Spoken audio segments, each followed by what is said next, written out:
जय जय श्री राधे, जय जय श्री कृष्णा। मित्रों, आपका स्वागत है आपके अपने चैनल अकेला प्राणी मोटिवेशनल पर। मित्रों, आज के वीडियो में हम एक बार फिर लेकर आए हैं श्रीमद् भगवत गीता के अनमोल उपदेश, जिन्हें सुनकर और अपने जीवन में आत्मसार कर हम जीवन की हर समस्या और दुख से निकलकर अपने जीवन में सफलता प्राप्त कर सकते हैं।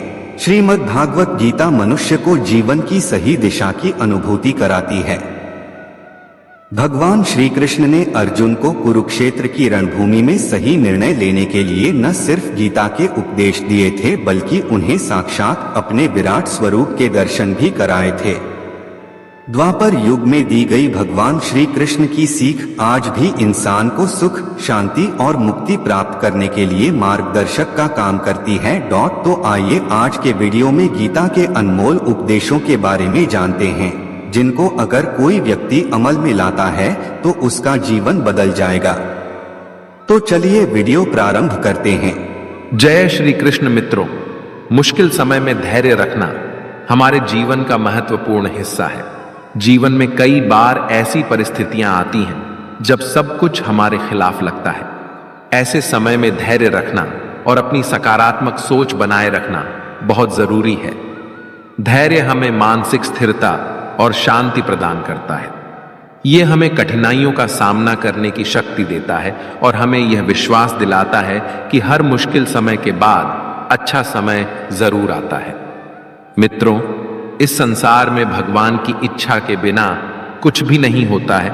इसलिए सर्वप्रथम मैं आपको हृदय से शुभकामनाएं देना चाहता हूं कि आप बहुत ही भाग्यशाली हैं, क्योंकि आपने भगवान श्री कृष्ण की प्रेरणा से ही श्रीमद् भगवत गीता के बहुमूल्य विचारों के इस वीडियो को देखने का मन बनाया। मुझे पूरा विश्वास है कि इस वीडियो को पूरा अंत तक देखने और शांत मन से इसकी बातों को सुनने और समझने के बाद आपके विचारों और जीवन में बहुत ही सकारात्मक बदलाव आने वाले हैं। जो कोई भी श्रीमद् भगवत गीता की शरण में आकर भगवान श्री कृष्ण द्वारा बताई गई बातों को अपने जीवन में अपनाता है, वह अपने सभी दुखों और कष्टों से मुक्त होकर अपने जीवन में सफलता और आनंद को प्राप्त करता है। दोस्तों, आपको जिंदगी में जो कुछ भी चाहिए या आपकी जो भी समस्या है, आप श्रीमद् भगवत गीता के ये 60 अनमोल वचन ठीक से सुनकर समझ लीजिए। आपकी हर इच्छा पूरी होगी, हर मुश्किल आसान होगी और आपका हर दुख दूर होगा।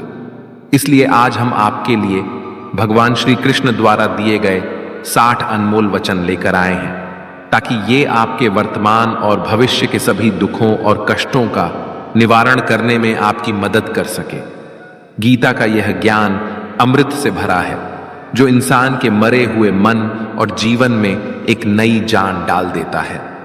मैं गारंटी के साथ यह बात कह सकता हूं कि जो कोई भी इन 60 वचनों को पूरे ध्यान से और वीडियो के अंत तक सुनेगा, उसे अपनी हर समस्या का समाधान मिल जाएगा।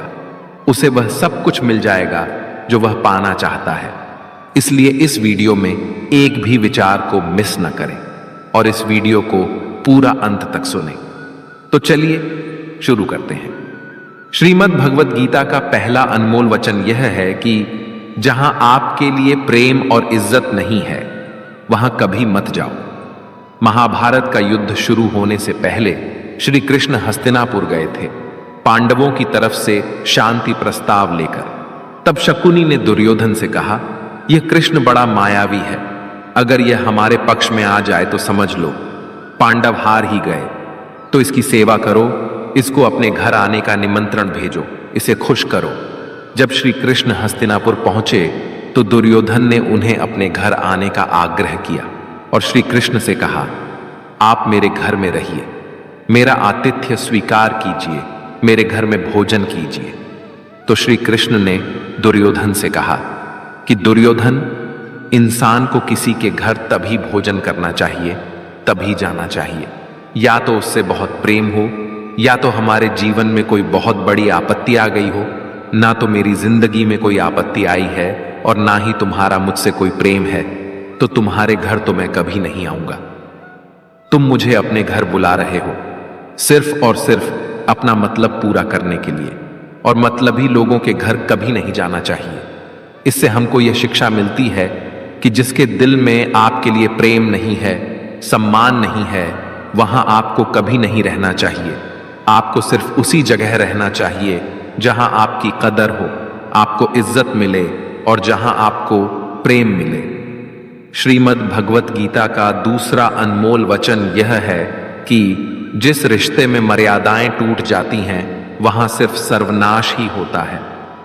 कोई आपसे बड़ा है या छोटा है, अगर वो रिश्तों में अपनी मर्यादाओं को तोड़ देगा तो वह रिश्ता कभी नहीं टिक सकता। रिश्ता सिर्फ तभी चलता है जब दो लोग एक दूसरे का सम्मान करते हैं, कदर करते हैं और कभी अपनी लिमिट क्रॉस नहीं करते हैं। जिस रिश्ते में कोई लिमिट नहीं है, एक दूसरे की इज्जत नहीं है, वह रिश्ता आज नहीं तो कल खत्म ही हो जाता है। श्रीमद् भगवत गीता का तीसरा अनमोल वचन यह है कि इंसान के दुख का सबसे बड़ा कारण है उसका मोह। मोह से अज्ञान आता है और जीवन में समस्याएं शुरू होने लगती हैं। महाभारत में धृतराष्ट्र को दुर्योधन से इतना मोह था कि वो अपने पुत्र को गलत काम करने से भी रोक नहीं सके। धृतराष्ट्र को पुत्र मोह की वजह से धर्म अधर्म का ज्ञान ही नहीं रहा और अंत में सब कुछ बर्बाद हो गया। महाभारत में श्री कृष्ण ने अर्जुन से कहा था, जब ज्ञान की धारा बहती है तो सबसे पहले मोह को नष्ट करती है। मोह को इसलिए नष्ट करती है क्योंकि मोह अज्ञान है। यूनान का सम्राट सिकंदर पूरी दुनिया को जीत लेना चाहता था। एक दिन एक नागा साधु ने सिकंदर से कहा, तू यह पूरी दुनिया जीत लेगा, उसके बाद क्या करेगा, क्योंकि इसके अलावा दूसरी कोई दुनिया है ही नहीं। इतना कहकर संत जोर जोर से हंसने लगा। संत की बातें सुनकर सिकंदर को निराशा होने लगी। सिकंदर ने संत से पूछा कि आप हंस क्यों रहे हैं? संत ने जवाब दिया कि तू पूरी दुनिया जीत लेगा तब भी तुझे निराशा ही मिलेगी, क्योंकि तू दुनिया को जीतने के मोह में बंधा है, जबकि मेरे पास कुछ भी नहीं है, लेकिन मैं हमेशा खुश रहूंगा क्योंकि मुझे किसी भी चीज का मोह नहीं है। सिकंदर ने अभी दुनिया जीती नहीं थी, लेकिन अब संत की बातें सुनने के बाद दुनिया जीतने के विचार से ही वह निराश हो गया था, क्योंकि दुनिया जीतने के बाद कोई और मोह नहीं बचेगा। मोह की वजह से जीवन में दुख ही आते हैं। मोह घर परिवार से हो सकता है, सफलता का मोह हो सकता है, सुख सुविधा और मान सम्मान का मोह हो सकता है। जहां मोह रहेगा वहां दुख तो आएगा ही। मोह जब सफल होता है तो दुख मिलता है, और जब असफल होता है तब भी दुख ही मिलता है। श्री कृष्ण कहते हैं कि जब कोई मोह त्याग देता है तो उसे मेरी कृपा मिल जाती है। मोह रहित व्यक्ति परम आनंद प्राप्त करता है। इसीलिए मोह का त्याग करना चाहिए और जो हमारे पास है उसी में संतुष्ट रहना चाहिए। ज्यादा पाने का मोह रहेगा तो दुख मिलना तय है। श्रीमद् भगवत गीता का चौथा अनमोल वचन यह है कि जो दूसरों के साथ छल करता है उसका अंत बहुत बुरा होता है। दुर्योधन के मामा शकुनी और दुर्योधन ने पांडवों के साथ जीवन भर छल किया, पथ पथ पर उन्हें धोखा दिया, कभी ईमान से उनके साथ नहीं चले, और उसका परिणाम दुर्योधन को यह मिला कि उनके दल का हर एक बड़ा योद्धा छल के द्वारा ही मारा गया, क्योंकि दुर्योधन ने जैसा कर्म किया था उसको वैसा ही फल मिला। जीवन भर उसने छल किया तो अंत में उसकी खुद की मृत्यु भी एक छल से ही हुई थी।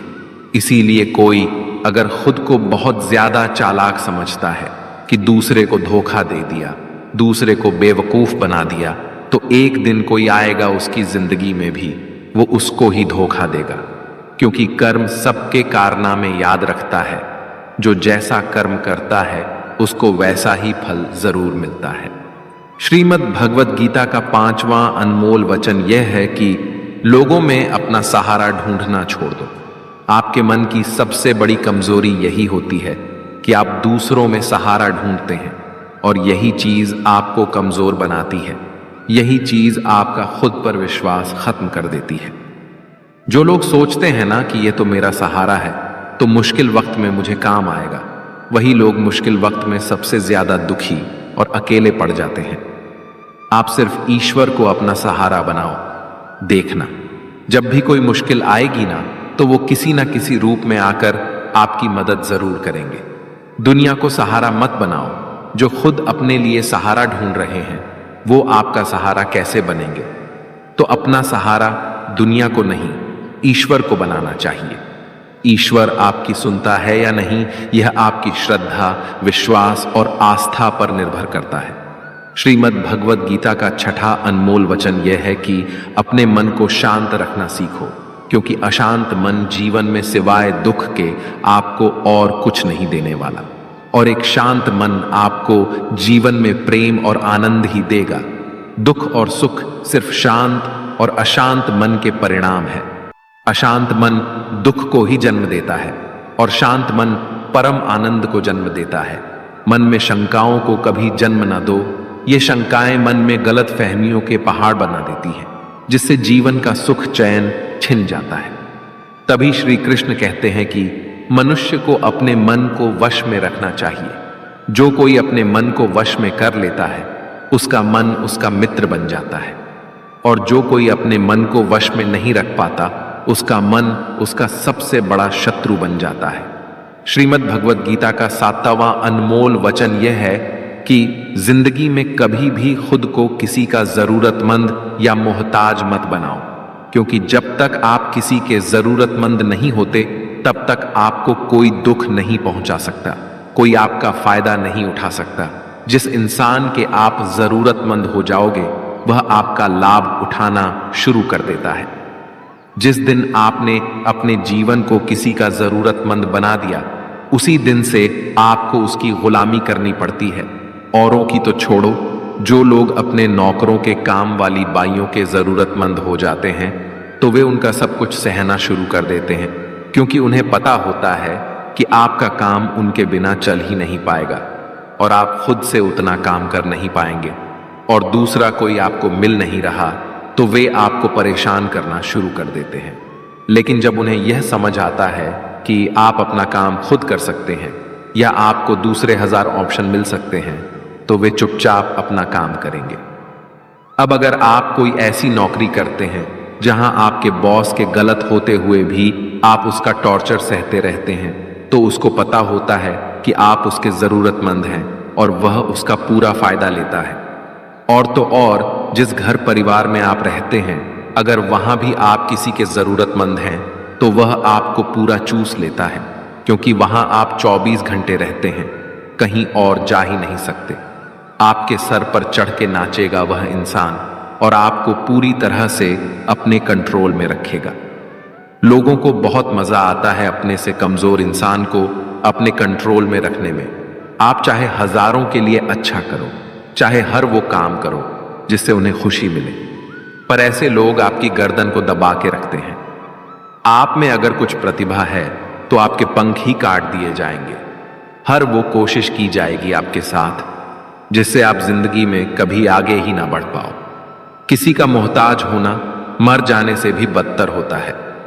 आपने कभी गौर किया कि आपकी जिंदगी वही लोग खराब करते हैं जिनके आप जरूरतमंद हो जाते हैं? आपका सारा दुख वहीं से आता है जिसके आप जरूरतमंद होते हैं।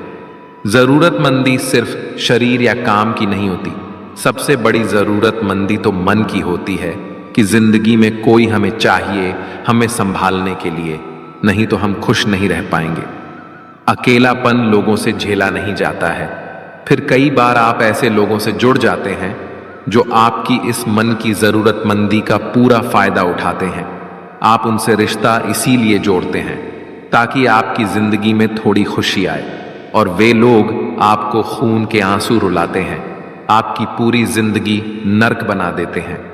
याद रखना एक बात, माँ बाप के अलावा ऐसा दुनिया में आज तक कोई पैदा नहीं हुआ है कि आप जिसके जरूरतमंद बने और वह आपका फायदा ना उठाए। इसीलिए जिंदगी में कभी भी खुद को किसी का जरूरतमंद या मोहताज मत बनाना।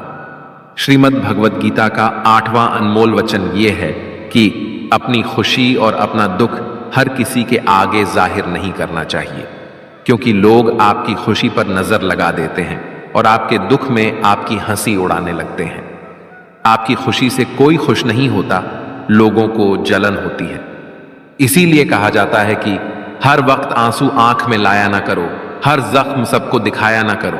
यहां लोग हाथ में नमक लिए फिरते हैं, इसीलिए अपना हर दर्द सबको दिखाया ना करो। लोग तो बैठे ही हैं दुखी इंसान को और दुखी करने के लिए, और जो खुश है उसको तकलीफ पहुंचाने के लिए। अपने मन की हालत अपने तक ही रखो, सिर्फ उसे बताओ जो उसे समझने की समझ रखता हो। दोस्तों, इससे पहले कि हम 9वें वचन पर जाएं, आपसे विनती है कि अगर आपको इस वीडियो से कुछ भी सीखने को मिल रहा है तो इस वीडियो को लाइक कर दीजिए, और अगर आप इस चैनल पर पहली बार आए हैं तो चैनल को सब्सक्राइब कर लीजिए। तो चलिए आगे बढ़ते हैं। श्रीमद् भगवत गीता का 9वां अनमोल वचन यह है कि जीवन में जो कुछ भी होता है वह अंततः अच्छे के लिए होता है, चाहे वह वर्तमान हो, भविष्य हो या अतीत हो। हालांकि यह शिक्षा सुनने में सरल लगती है, लेकिन इसे समझना और स्वीकार करना बहुत कठिन होता है, खासकर जब जीवन में किसी प्रकार का दुख, कष्ट या अन्याय हमारे सामने आ खड़ा होता है। उस समय हमें पूरी दुनिया ही गलत और मतलबी लगने लगती है, और यह विश्वास करना कठिन हो जाता है कि जो हो रहा है वह हमारे भले के लिए हो रहा है।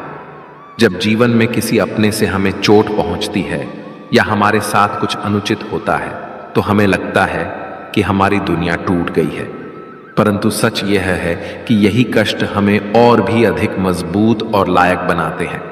ये कठिनाइयां हमें जीवन के सत्य से रूबरू कराती हैं और हमें यह दिखाती हैं कि कौन हमारा सच्चा मित्र है और कौन नहीं। यह स्थिति उस बच्चे की तरह होती है जिसे उसकी माँ कड़वी दवाई पिलाती है। बच्चे को वह दवाई बिल्कुल पसंद नहीं आती, लेकिन वह दवा ही उसकी बीमारी को खत्म करती है। ठीक वैसे ही जीवन के कठिन अनुभव हमें विकसित करते हैं, भले ही उस वक्त वह अनुभव कड़वा क्यों न लगे। वास्तव में हम उसी को सच मानकर जीते हैं जितना हमारी समझ है और जितना हमें दिखाया या बताया गया है। लेकिन सच्चाई तब तक पूरी तरह समझ में नहीं आती जब तक हम खुद उस दुख से नहीं गुजरते। यह शिक्षा हमें यह समझने में मदद करती है कि जीवन की हर घटना, चाहे वह सुखद हो या दुखद, किसी न किसी उद्देश्य के साथ आती है, और उस उद्देश्य को समझने के लिए हमें धैर्य और विश्वास बनाए रखना चाहिए। श्रीमद् भगवत गीता का 10वां अनमोल वचन यह है कि जो आपके साथ अधर्म करे, पाप करे, गलत करे, उसे दंड जरूर देना चाहिए। किसी के अत्याचार को सहन नहीं करना चाहिए। अगर आप उसे सहते हैं तो वह आपके साथ और गलत करता रहेगा। अगर आप उसे सहते हैं तो उसके पाप में आप भी भागीदार हो जाएंगे। महाभारत का युद्ध शुरू होने से पहले अर्जुन श्री कृष्ण से कहने लगे कि जिनसे मैं युद्ध करने जा रहा हूं, ये सब मेरे भाई हैं, मेरे गुरुजन हैं। मैं इनके सामने कैसे हथियार उठाऊं, इनको कैसे मारूं? तब भगवान श्री कृष्ण ने अर्जुन से कहा कि जिन्हें तुम अपना मान रहे हो वे सभी अधर्मी हैं, वे पाप के पक्ष में खड़े हैं, और अगर तुम इनका वध नहीं करोगे, इनसे युद्ध नहीं करोगे, तो समाज में और भी पाप बढ़ जाएंगे। क्योंकि जब कोई ऐसे पापियों को नहीं रोकता है तो ये और भी ज्यादा पाप करते हैं। ऐसे ही जब आपके साथ कोई गलत करता है, आपको चोट पहुंचाता है, दुख पहुंचाता है, और वही आप चुपचाप रहते हैं, तो उससे सामने वाले का मनोबल और बढ़ जाता है। वह आपको कमजोर समझने लगता है और आपके साथ गलत करने को वह अपना हक समझने लगता है। लेकिन जब आप उसके गलत व्यवहार को, उसके अधर्म को रोक लेते हैं, उसका विरोध करते हैं, तब वह अपनी सीमा में रहना सीख जाता है। और ये कलयुग है। अगर इस जमाने में आपको खुश रहना है तो आपको अपनी रक्षा खुद ही करनी होगी। कोई आपके साथ गलत करे तो उसको कभी नहीं सहना चाहिए, बल्कि उसका सामना करना चाहिए। श्रीमद् भगवद गीता का 11वां अनमोल वचन यह है कि मनुष्य के जीवन में 3 मुख्य अवस्थाएं होती हैं, बचपन, जवानी और बुढ़ापा। इसके बाद शरीर समाप्त हो जाता है, लेकिन आत्मा अमर रहती है और पुनः जन्म लेती है। जब तक मनुष्य अपने मन की इच्छाओं और वासनाओं से मुक्त नहीं हो जाता, तब तक आत्मा को मोक्ष नहीं मिलता और उसका पुनर्जन्म होता रहता है। जीवन में इच्छाएं और वासना जितनी अधिक होंगी, खुशियां उतनी ही कम होती जाएंगी। यदि आप जीवन में खुश नहीं हैं, तो इसका कारण आपकी मन में भरी इच्छाएं और वासनाएं हैं। इंसान तभी सच्ची खुशी पा सकता है जब वह अपनी इच्छाओं को नियंत्रित करना सीख लेता है। इसे एक सरल गणितीय उदाहरण से समझा जा सकता है। मान लीजिए कि आपके जीवन में 100 खुशियां हैं और 10 इच्छाएं हैं, तो आपकी खुशी 90% रह जाती है।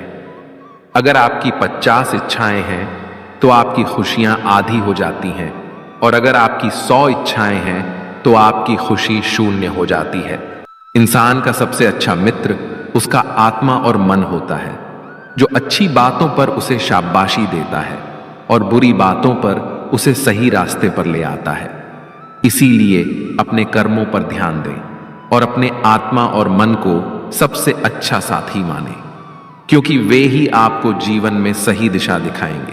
श्रीमद् भगवद गीता का 35वां अनमोल वचन यह है कि कई बार लोग कहते हैं, मेरा तो समय ही खराब चल रहा है, मुझे नहीं समझ आता कि मैं क्या करूं, कैसे अपने बुरे समय को अच्छे समय में बदलूं। सच तो यह है कि आपको एक चीज जो बुरे समय में जरूर करनी चाहिए, और बहुत से लोग यह चीज करना छोड़ देते हैं। चलिए इसे समझते हैं एक कहानी के माध्यम से। एक बार एक बहुत ही गरीब किसान था। वो गरीब था, मेहनती था, मगर खुश था। वह सुबह उठकर केवल 10 मिनट मंदिर में जाकर भगवान के आगे हाथ जोड़कर प्रार्थना करता था। उस किसान की पत्नी भी हर रोज किसान के साथ मंदिर जाती। प्रार्थना करके वह सारा दिन अपने खेतों में काम करता। उसका जीवन बहुत ही अच्छा चल रहा था। अपनी मेहनत की कमाई से वह कुछ ज्यादा तो नहीं कमा पाता था, लेकिन फिर भी जितना कमाता था उसमें भी कुछ पैसे लोगों की भलाई में लगा देता था। एक बार उनके गांव में एक बीमारी फैल गई। किसान का इकलौता लड़का बहुत बीमार हो गया। किसान के गांव में इस बीमारी के इलाज के लिए कोई अच्छा डॉक्टर नहीं था। पास के शहर में उस लड़के को ले जाया गया। शहर के इस अस्पताल का इलाज बहुत ही महंगा था। उस बेचारे किसान के लिए अस्पताल के डॉक्टर की फीस, दवाइयों का खर्चा आदि दे पाना बहुत ही मुश्किल था। किसान दिन प्रतिदिन हिम्मत हारता जा रहा था। एक दिन अस्पताल में बैठे बैठे वह इतना हताश हो गया कि वह जोर जोर से रोने लगा और कहने लगा, पता नहीं किस चीज का बदला ले रहा है भगवान। कभी वह खुद को कोसता है तो कभी परमात्मा को। किसान की पत्नी को अटूट विश्वास था, पर किसान को आशा की कोई किरण नजर नहीं आ रही थी। अस्पताल के कुछ दूरी पर एक मंदिर था। किसान की पत्नी उस मंदिर में हर रोज प्रार्थना करने जाती, पर किसान का दिल नहीं करता। डॉक्टर ने किसान से कहा, उसके बच्चे के इलाज के लिए 10,000 रुपयों की आवश्यकता है। किसान के लिए इतनी बड़ी रकम इकट्ठा कर पाना असंभव था। किसान की पत्नी अब भी मंदिर जाती। वह भगवान के आगे हाथ जोड़कर प्रार्थना करती कि उसका पुत्र ठीक हो जाए। एक दिन मंदिर में एक सेठ आया। उसने किसान की पत्नी को बताया कि उसने किसान की बात उस दिन अस्पताल में सुनी, जिस दिन किसान रो रहा था। सेठ ने बताया, उस दिन सेठ की पत्नी भी अस्पताल में थी। अब वह पूरी तरह से ठीक हो गई थी और घर चली गई। सेठ को बातों ही बातों में पता चल गया कि किसान को 10,000 रुपयों की आवश्यकता है। तो सेठ ने तुरंत अपनी जेब से पैसा निकाल कर देते हुए कहा, उसके पास इस समय 10,000 रुपए ही हैं, जिसे वह रख ले। साथ में सेठ जी ने कागज पर अपना पता लिखते हुए कहा, अगर उनको और पैसों की आवश्यकता हो तो वे बेझिझक मांग लें। किसान की पत्नी ने उत्तर दिया, इस कागज की कोई आवश्यकता नहीं है। वो जानती है कि ये पैसे उसको किसने भी की प्राप्ति नहीं हो जाती। यानी जब तक कर्म करने वाला अपने कर्म के परिणामों को पूर्ण रूप से भोग ना ले। किसी को समय से पहले और भाग्य से अधिक नहीं मिल पाता। श्रीमद् भगवत गीता का 36वां अनमोल वचन यह है कि अध्यात्म से जुड़े। एक आध्यात्मिक ज्ञान ही जीवन को सुकून की तरफ ले जा सकता है। आध्यात्मिक ज्ञान आपको मानसिक और आत्मिक रूप से मजबूत बनाएगा।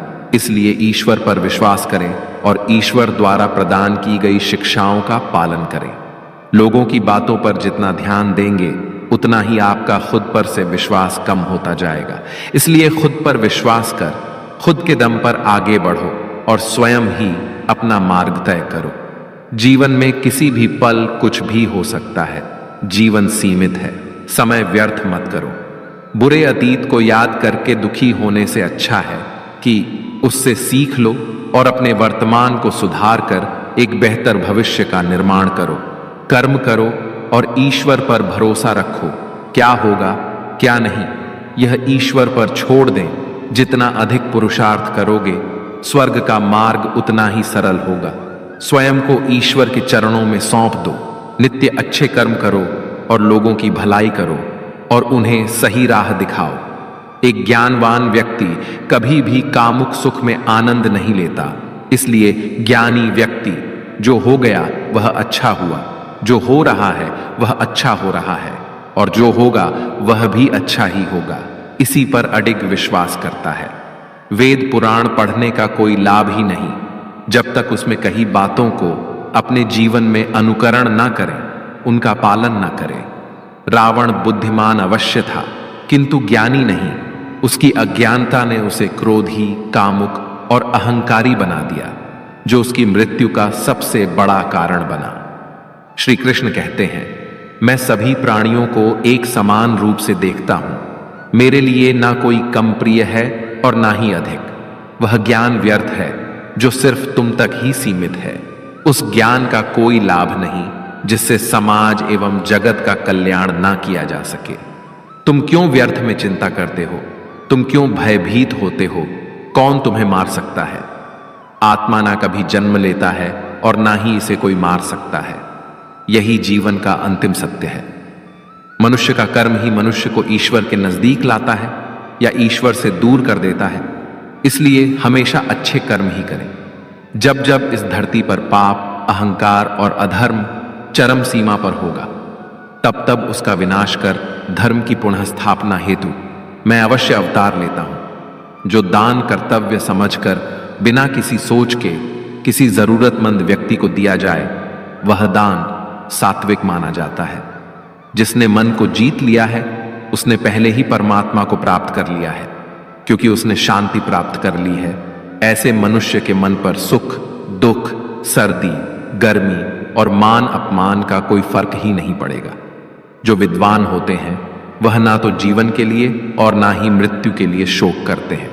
अपने कर्तव्यों को पूरी निष्ठा से, ईमानदारी के साथ निभाना और धर्म का पालन करना भी बड़े तप के समान होता है। श्रीमद् भगवत गीता का 37वां अनमोल वचन यह है कि जब भी जिंदगी में खुद को अकेला महसूस करो, तब इस सच्चाई को ठीक से समझ लेना कि आप दुनिया में अकेले ही आए थे और अकेले ही जाओगे। वास्तविकता में यहां कोई आपका अपना नहीं है। एक दिन तो जो माँ बाप हमें जन्म देते हैं वह भी हमें अकेला छोड़ के चले जाते हैं, तो औरों से तो उम्मीद ही क्या करना। यदि कोई आपका साथ छोड़ दे तो याद रखना कि वो ईश्वर सदा आपके साथ है। वह कभी आपका साथ नहीं छोड़ता। गीता में श्री कृष्ण ने अर्जुन से कहा, चाहे कोई मनुष्य मुझे माने या ना माने, लेकिन मैं इंसान का साथ कभी नहीं छोड़ता, क्योंकि ये सब मेरी ही संतानें हैं। इंसान को ईश्वर का ही अंश कहा गया है, इसलिए मनुष्य को ईश्वर की संतान कहा जाता है। इसीलिए आपको अकेलेपन से कभी दुखी नहीं होना चाहिए, कभी डरना नहीं चाहिए, बल्कि किसी गलत इंसान के साथ रहने से डरना चाहिए। एक कहावत है कि something is better than nothing, यानी कुछ होना कुछ नहीं होने से कई गुना बेहतर है। लेकिन एक और कहावत है कि nothing is better than nonsense. इसलिए नॉनसेंस लोगों के साथ रहने से अच्छा है आप अकेले ही रहो। इसीलिए गीता का यह उपदेश हर इंसान के लिए बहुत जरूरी है। जो खुद को अकेला समझकर दुखी हो जाते हैं। इसीलिए अकेलेपन से डरना और दुखी होना छोड़ दो, क्योंकि यहां कोई किसी का नहीं होता। श्रीमद् भगवद गीता का 38वां अनमोल वचन यह है कि कभी भी अपने धन, अपने पद और बल का अभिमान नहीं करना चाहिए। दुर्योधन को बहुत अभिमान था कि मेरे पास भीष्म पितामह जैसे, द्रोणाचार्य और कर्ण जैसे योद्धा बैठे हैं, तो इन पांडवों को तो मैं यूं ही मसल कर रख दूंगा। दुर्योधन को अपने धन का अभिमान था, अपने पद और शक्ति का अभिमान था, लेकिन वह अभिमान ही एक दिन उसके सर्वनाश का कारण बना। जो लोग अपने पैसे के अहंकार में या शक्ति के अहंकार में दूसरों को नीचा दिखाते हैं, दूसरों को चोट पहुंचाते हैं, एक दिन उनकी वही गलती उनका सर्वनाश कर देती है। इसलिए जीवन में आप चाहे कितने भी सफल हो जाएं, कितने भी बड़े इंसान हो जाएं, लेकिन उसका अभिमान दूसरों को कभी मत दिखाना। यदि आप छल करेंगे तो एक दिन वह छल आपके पास लौट कर आएगा, आज नहीं तो कल। जीवन सच्चाई से जिए, हर पल सुकून मिलेगा। उपवास केवल अन्न का नहीं होना चाहिए, बल्कि लोभ, लालच, घृणा, चुगली, क्रोध और गंदे विचारों से भी उपवास रखना चाहिए। यदि मन का संकल्प और शरीर का पराक्रम पूरी तरह किसी काम में लगाया जाए तो सफलता निश्चित होती है। भाग्य का इंतजार करने के बजाय कर्मों का तूफान पैदा करें, दरवाजे अपने आप खुल जाएंगे। क्रोध की अवस्था में भ्रम उत्पन्न होता है और भ्रम बुद्धि का नाश करता है। जब बुद्धि नष्ट हो जाती है तो व्यक्ति का पतन निश्चित है। जैसे पानी अपनी मर्यादा छोड़कर विनाशकारी बन जाता है, वैसे ही जब वाणी मर्यादा तोड़ती है तो सर्वनाश होता है। किसी को धोखा देना एक प्रकार का कर्ज है, जो किसी न किसी दिन आपको किसी और के हाथों लौटाया जाएगा। कलयुग में हमेशा सतर्कता और तैयारी के साथ रहना चाहिए, क्योंकि न मौसम पर भरोसा है न इंसानों पर, वे कभी भी बदल सकते हैं। श्रीमद् भगवद गीता का 22वां अनमोल वचन यह है कि हमारे रिश्तेदार ही हमसे सबसे ज्यादा जलते हैं।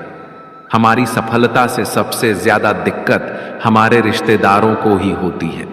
बाहर वालों को कोई फर्क नहीं पड़ता कि आपकी जिंदगी में क्या हो रहा है, और जो आपके रिश्तेदार होते हैं उनकी पूरी नजर रहती है आपकी जिंदगी पर। बाहर से तो वे यही कहेंगे कि आगे बढ़ो, सफल हो जाओ, खुश रहो जिंदगी में, और जब उन्हें आप अपनी सफलता के बारे में बताएंगे, अपनी किसी कामयाबी की खबर उनको सुनाएंगे, तो उसे सुनकर उन्हें बिल्कुल भी खुशी नहीं होती। कई बार सारी दुनिया आपको पसंद करती है, आपके काम की तारीफ करती है, लेकिन आपकी कदर आपके घर में ही नहीं होती। पांडवों के हर सुख से दुर्योधन जलता था। जब भी पांडव किसी काम में सफल होते थे, उसे बिल्कुल भी बर्दाश्त नहीं होता था। दुर्योधन हर प्रयास करता था पांडवों को नीचा गिराने का, जितना हो सके उन्हें दुखी करने का, और यही भाइयों की आपसी जलन महाभारत के युद्ध की वजह बनी, जिसमें न जाने कितने अनगिनत लोग मारे गए। बाहर वालों को क्या फर्क पड़ता है कि आप कैसी जिंदगी जीते हैं, लेकिन ये जो रिश्तेदार होते हैं, ये जो करीबी लोग होते हैं, मजाल है जो इन्हें आपकी खुशी बर्दाश्त हो जाए। सबसे खतरनाक होते हैं ये लोग, क्योंकि ये बाहर से बहुत मीठा बोलते हैं, आपको अच्छे अच्छे शब्द कहते हैं, लेकिन आपकी पीठ पीछे ये आपसे जरा भी खुश नहीं होते। तो इसीलिए किसी को भी अपना समझने से पहले आप यह जरूर जांच परख लें कि वो सच में आपका अपना है या सिर्फ अपनेपन का दिखावा कर रहा है। श्रीमद् भगवद गीता का 23वां अनमोल वचन यह है कि जो व्यक्ति अपने कार्यों को समय पर पूरा नहीं करता और समय का महत्व नहीं समझता, उसकी पूरी जिंदगी व्यर्थ में ही समाप्त हो जाती है। समय ही जीवन की असली पूंजी है, और यदि आप इसे निरर्थक कार्यों में बर्बाद कर देते हैं तो जीवन में आपको कुछ भी सार्थक प्राप्त नहीं होगा। यदि आप जीवन में कुछ पाना चाहते हैं तो समय की कद्र करना अत्यंत आवश्यक है। समय का सही उपयोग आपको न केवल सफलता की ओर ले जाता है, बल्कि जीवन को भी सही दिशा में आगे बढ़ाता है। समय बीतने पर लौट कर नहीं आता, इसलिए हमें इसका सदुपयोग करते हुए अपने लक्ष्यों को पूरा करने के लिए निरंतर प्रयास करना चाहिए। श्रीमद् भगवद गीता का 24वां अनमोल वचन यह है कि डर धारण करने से भविष्य के दुख का निवारण नहीं होता है। डर से तो चिंताएं ही बढ़ती हैं, जो मन का सुख चैन सभी छीन लेती है। किसका डर है तुम्हें? कौन तुम्हें मार सकता है? तुम शरीर नहीं हो। शरीर तो तुम्हारा मात्र एक साधन है अपने कर्मों को सिद्ध करने का। तुम एक आत्मा हो जो कि अमर है। अर्जुन युद्ध में अपने बंधु बांधव से लड़ना नहीं चाहते थे, लेकिन श्री कृष्ण ने समझाया कि जब किसी विवाद का हल शांतिपूर्ण तरीके से नहीं होता तो फिर युद्ध ही एकमात्र विकल्प बच जाता है। कायर लोग युद्ध से पीछे हटते हैं। युद्ध भूमि पर पहुंचने के बाद भी अर्जुन युद्ध नहीं करना चाहता था। तब भगवान श्री कृष्ण ने उससे कहा कि ना कोई मरता है और ना कोई मारता है, सभी निमित्त मात्र हैं। आत्मा अजर और अमर है, इसीलिए मनुष्य को डरना नहीं चाहिए, अपितु अपने नियत कर्मों को निडरता के साथ संपन्न करना चाहिए। श्रीमद् भगवद गीता का 25वां अनमोल वचन यह है कि जिसे आप सबसे ज्यादा महत्व दोगे वही आपको कभी महत्व नहीं देंगे। आपने कभी गौर किया है कि आपका अपमान कौन लोग करते हैं? वही जिसे आप सबसे ज्यादा, हद से ज्यादा महत्व देते हैं। दूसरों की इज्जत करना अच्छी बात है, पर दूसरों की अगर बहुत ज्यादा इज्जत करेंगे तो उनकी नजर में आपकी इज्जत खत्म हो जाती है। इसलिए किसी को भी कभी भी अपना सब कुछ नहीं बनाना चाहिए कि तुम ही मेरे सब कुछ हो। जैसे ही आप किसी को अपना सब कुछ बना लेते हैं तो आप उसके लिए कुछ भी नहीं रह जाते। इसलिए लोगों को इज्जत उतना ही देना चाहिए जितना वे हजम कर सके। हद से ज्यादा इज्जत देना आपकी ही बेइज्जती करवा सकता है। श्रीमद् भगवद गीता का 26वां अनमोल वचन यह है कि जो मुश्किल वक्त में, जो दुख के समय में आपका साथ दे, सिर्फ वही आपका अपना है। बाकी तो अपनेपन का नाटक करने वाले बहुत से लोग होते हैं। बड़ी बड़ी बात करने वाले बहुत लोग होते हैं कि हम आपसे बहुत प्रेम करते हैं, कोई भी दुख हो, कोई भी तकलीफ हो, हमें याद कर लेना। लोग दुख उठाने की बात करते हैं, लोग आने जाने की बात करते हैं, हाथ मिलाना तो ठीक से नहीं जानते और दिल मिलाने की बात करते हैं। जब सच में आपकी जिंदगी में तकलीफ आएगी ना, तब आपको समझ में आ जाएगा कि आपका साथ देने के लिए कौन खड़ा है और कौन भाग गया। उस समय सारे लोग भाग जाते हैं, क्योंकि लोगों को पता होता है कि यह व्यक्ति हमारे पास आया तो हमसे मदद ही मांगेगा और वह हमें कुछ दे नहीं पाएगा। लोग आपसे सिर्फ तभी रिश्ता रखते हैं जब आप उन्हें कुछ दे सकते हैं और आपसे उन्हें कुछ फायदा हो सकता है। लेकिन जब लोगों को यह पता चल जाता है, यह समझ में आ जाता है कि उनको आपसे कोई फायदा नहीं होने वाला, बल्कि उनको तो आपकी मदद करनी पड़ेगी, तो वे आपको दूर से ही देखकर भाग जाते हैं। इसीलिए जो आपके मुश्किल वक्त में आपके साथ खड़ा हो, सिर्फ वही आपका अपना होता है। बाकी इस दुनिया में सब पराये होते हैं, क्योंकि सिर्फ अपना अपना कह देने से कोई अपना नहीं हो जाता, बल्कि अपना तो वह होता है जो दुख के समय में आपका साथ दे। श्रीमद् भगवद गीता का 27वां अनमोल वचन यह है कि आप संसार से जितना प्रेम लगाओगे, जितना लगाव, जितना मोह लगाओगे, उतना ही जीवन में दुख और पीड़ा का अनुभव करोगे। आपके सारे दुखों का कारण किसी को अपना मानना है। आप कभी गौर करना, आपकी जिंदगी के सारे दुख, सारी तकलीफें, सारी चिंताएं वहीं से आते हैं जहां आपका अपनापन होता है कि यह मेरा है, यह मेरा अपना है। यहीं से आपकी जिंदगी में दुख का आना शुरू हो जाता है।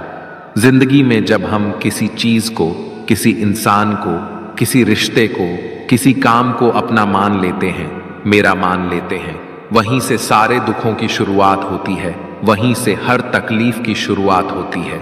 इसीलिए भगवान श्री कृष्ण कहते हैं कि अगर दुखों और निराशाओं से मुक्ति चाहते हो तो इस संसार के मोह में मत उलझो, मेरी भक्ति करो और मुझसे ही प्रेम करो। मैं तुम्हें इस संसार के सभी दुखों से मुक्त करके मोक्ष प्रदान करूंगा। श्रीमद् भगवद गीता का 28वां अनमोल वचन यह है कि मनुष्य को कभी भी बदले और घृणा की भावना अपने मन में नहीं रखनी चाहिए और ना ही अपने भाग्य को कोसना चाहिए, क्योंकि इस तरह वह अपना संपूर्ण जीवन बर्बाद कर लेता है। एक बार दानवीर कर्ण ने भगवान श्री कृष्ण से अपनी व्यथा सुनाई और कहा, हे कृष्ण, जब मैं पैदा हुआ तब मेरी मां ने मुझे त्याग दिया। इसमें मेरा क्या अपराध था? द्रोणाचार्य ने मुझे शिक्षा देने से मना कर दिया क्योंकि वह मुझे क्षत्रिय नहीं मानते थे। इसमें भी मेरा क्या अपराध? और द्रौपदी के स्वयंवर में मुझे अपमानित किया गया क्योंकि मैं राज परिवार का हिस्सा नहीं हूं। भला इन सब में मेरा क्या अपराध था? जवाब में श्री कृष्ण ने कहा, हे कर्ण, जरा ध्यान से सुनो। जब मेरा जन्म हुआ तब मैं कारागार में था और मेरे पैदा होते ही मेरी मृत्यु मेरी प्रतीक्षा कर रही थी। सच्चाई से कभी दूर नहीं भागा जा सकता है, इसलिए सत्य को स्वीकार कर लेने में ही हमारी समझदारी है।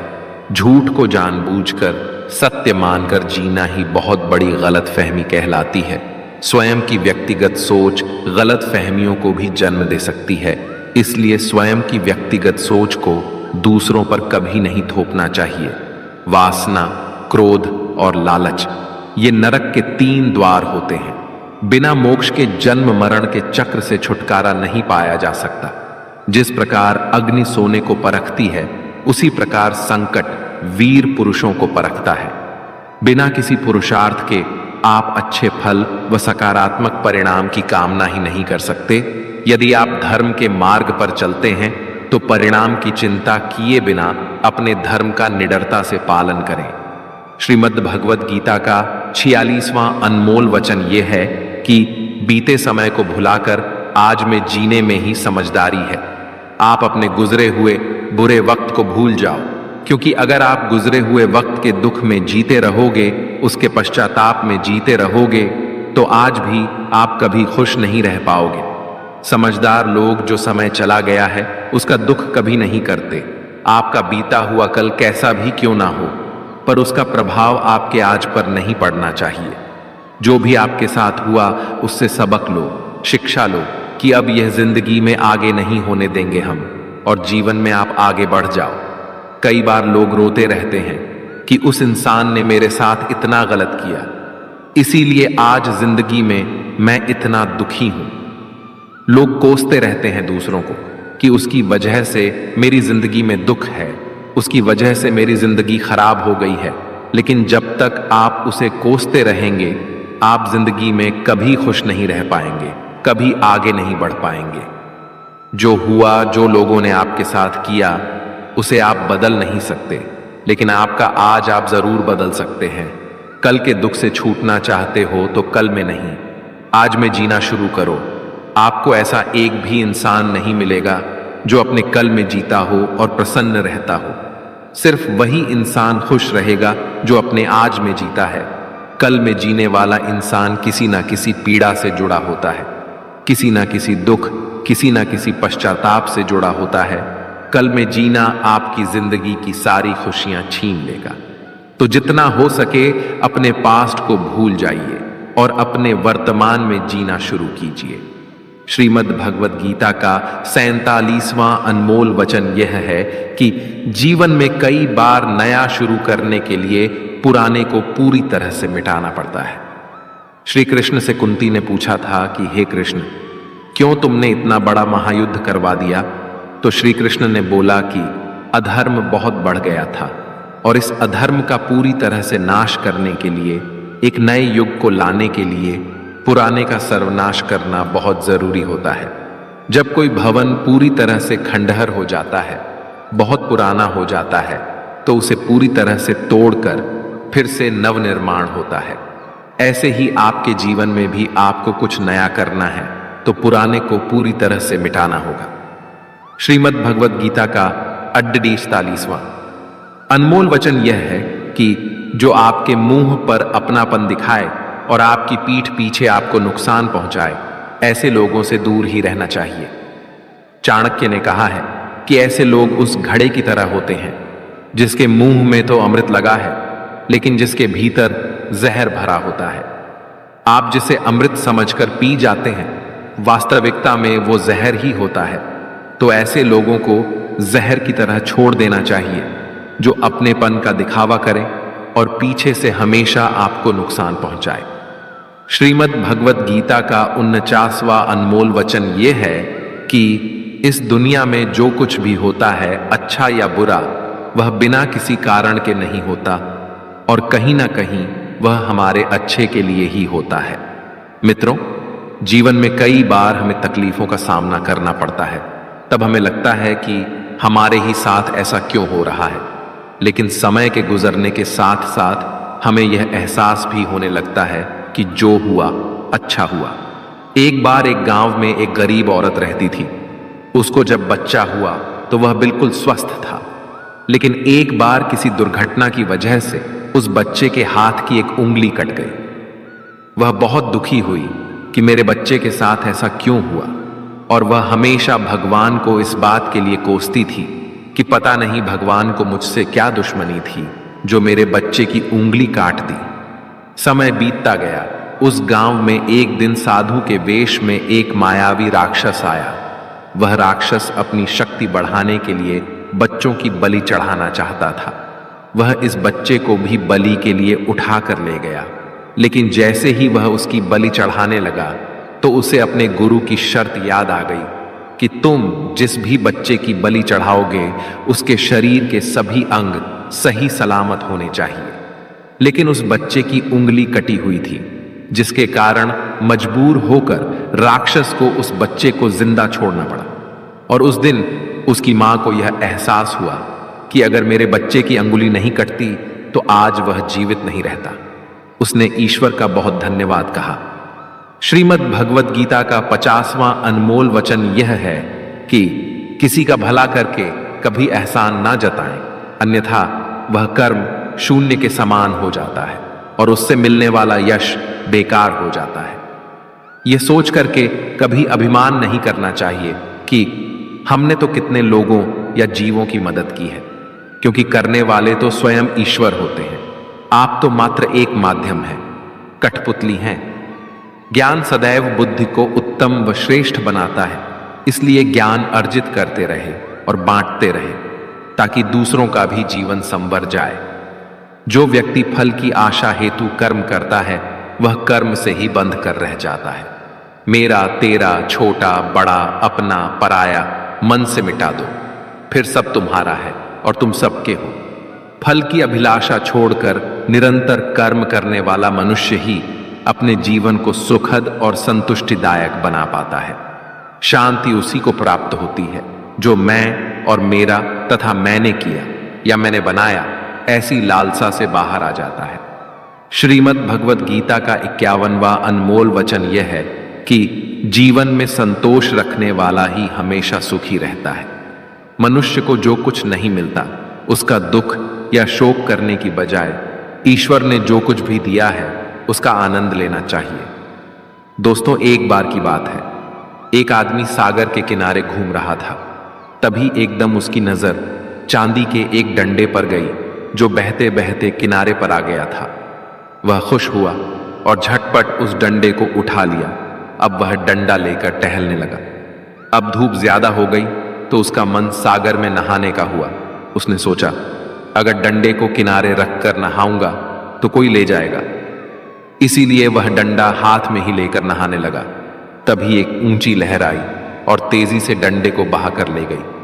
वह अफसोस करने लगा और दुखी होकर तट पर आ बैठा और रोने लगा। उधर से एक संत आ रहे थे। उस आदमी को उदास और रोता हुआ देखकर संत ने पूछा, तुम इतने दुखी क्यों हो? उसने बताया, स्वामी जी नहाते हुए मेरा चांदी का डंडा सागर में बह गया। संत ने हैरानी जताई और कहा, तुम डंडा लेकर नहा रहे थे? वह बोला, क्या करता, किनारे रखकर नहाता तो कोई ले जा सकता था, लेकिन चांदी का डंडा लेकर नहाने क्यों आए थे? स्वामी जी ने पूछा। तब आदमी ने कहा, लेकर नहीं आया था, वह तो यही मिला था।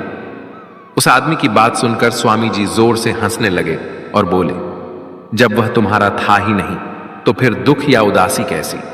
कभी कभी कुछ खुशियां अनायास ही मिल जाती हैं और कभी कुछ श्रम करने और कष्ट उठाने से मिलती है।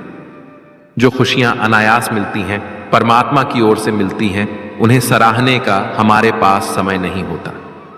इंसान व्यस्त है तमाम ऐसे सुखों की गिनती करने में जो उसके पास नहीं है। आलीशान बंगला, शानदार कार, स्टेटस, पावर वगैरह वगैरह, और भूल जाता है कि एक दिन सब कुछ यूं ही भूलकर उसे अगले सफर में निकल जाना है। तो दोस्तों, भगवान श्री कृष्ण ने तभी कहा है कि तुम्हारा क्या गया जो तुम रोते हो, तुम क्या लाए थे जो तुमने खो दिया, तुमने क्या पैदा किया था जो नष्ट हो गया। ना तुम कुछ लेकर आए थे और ना ही कुछ लेकर जाओगे। जो लिया यहीं से लिया, जो दिया यहीं पर दिया। खाली हाथ आए थे, खाली हाथ ही जाओगे। जो आज तुम्हारा है कल किसी और का था, परसों किसी और का होगा। तुम इसे अपना समझकर मग्न हो रहे हो। बस यही, जिस रात मेरा जन्म हुआ था उस रात मुझे मेरे माता पिता से अलग होना पड़ा। मेरा बचपन गरीबी और अभावों में बीता और मुझे हर वह काम करना पड़ा जो एक गरीब परिवार में करना होता है।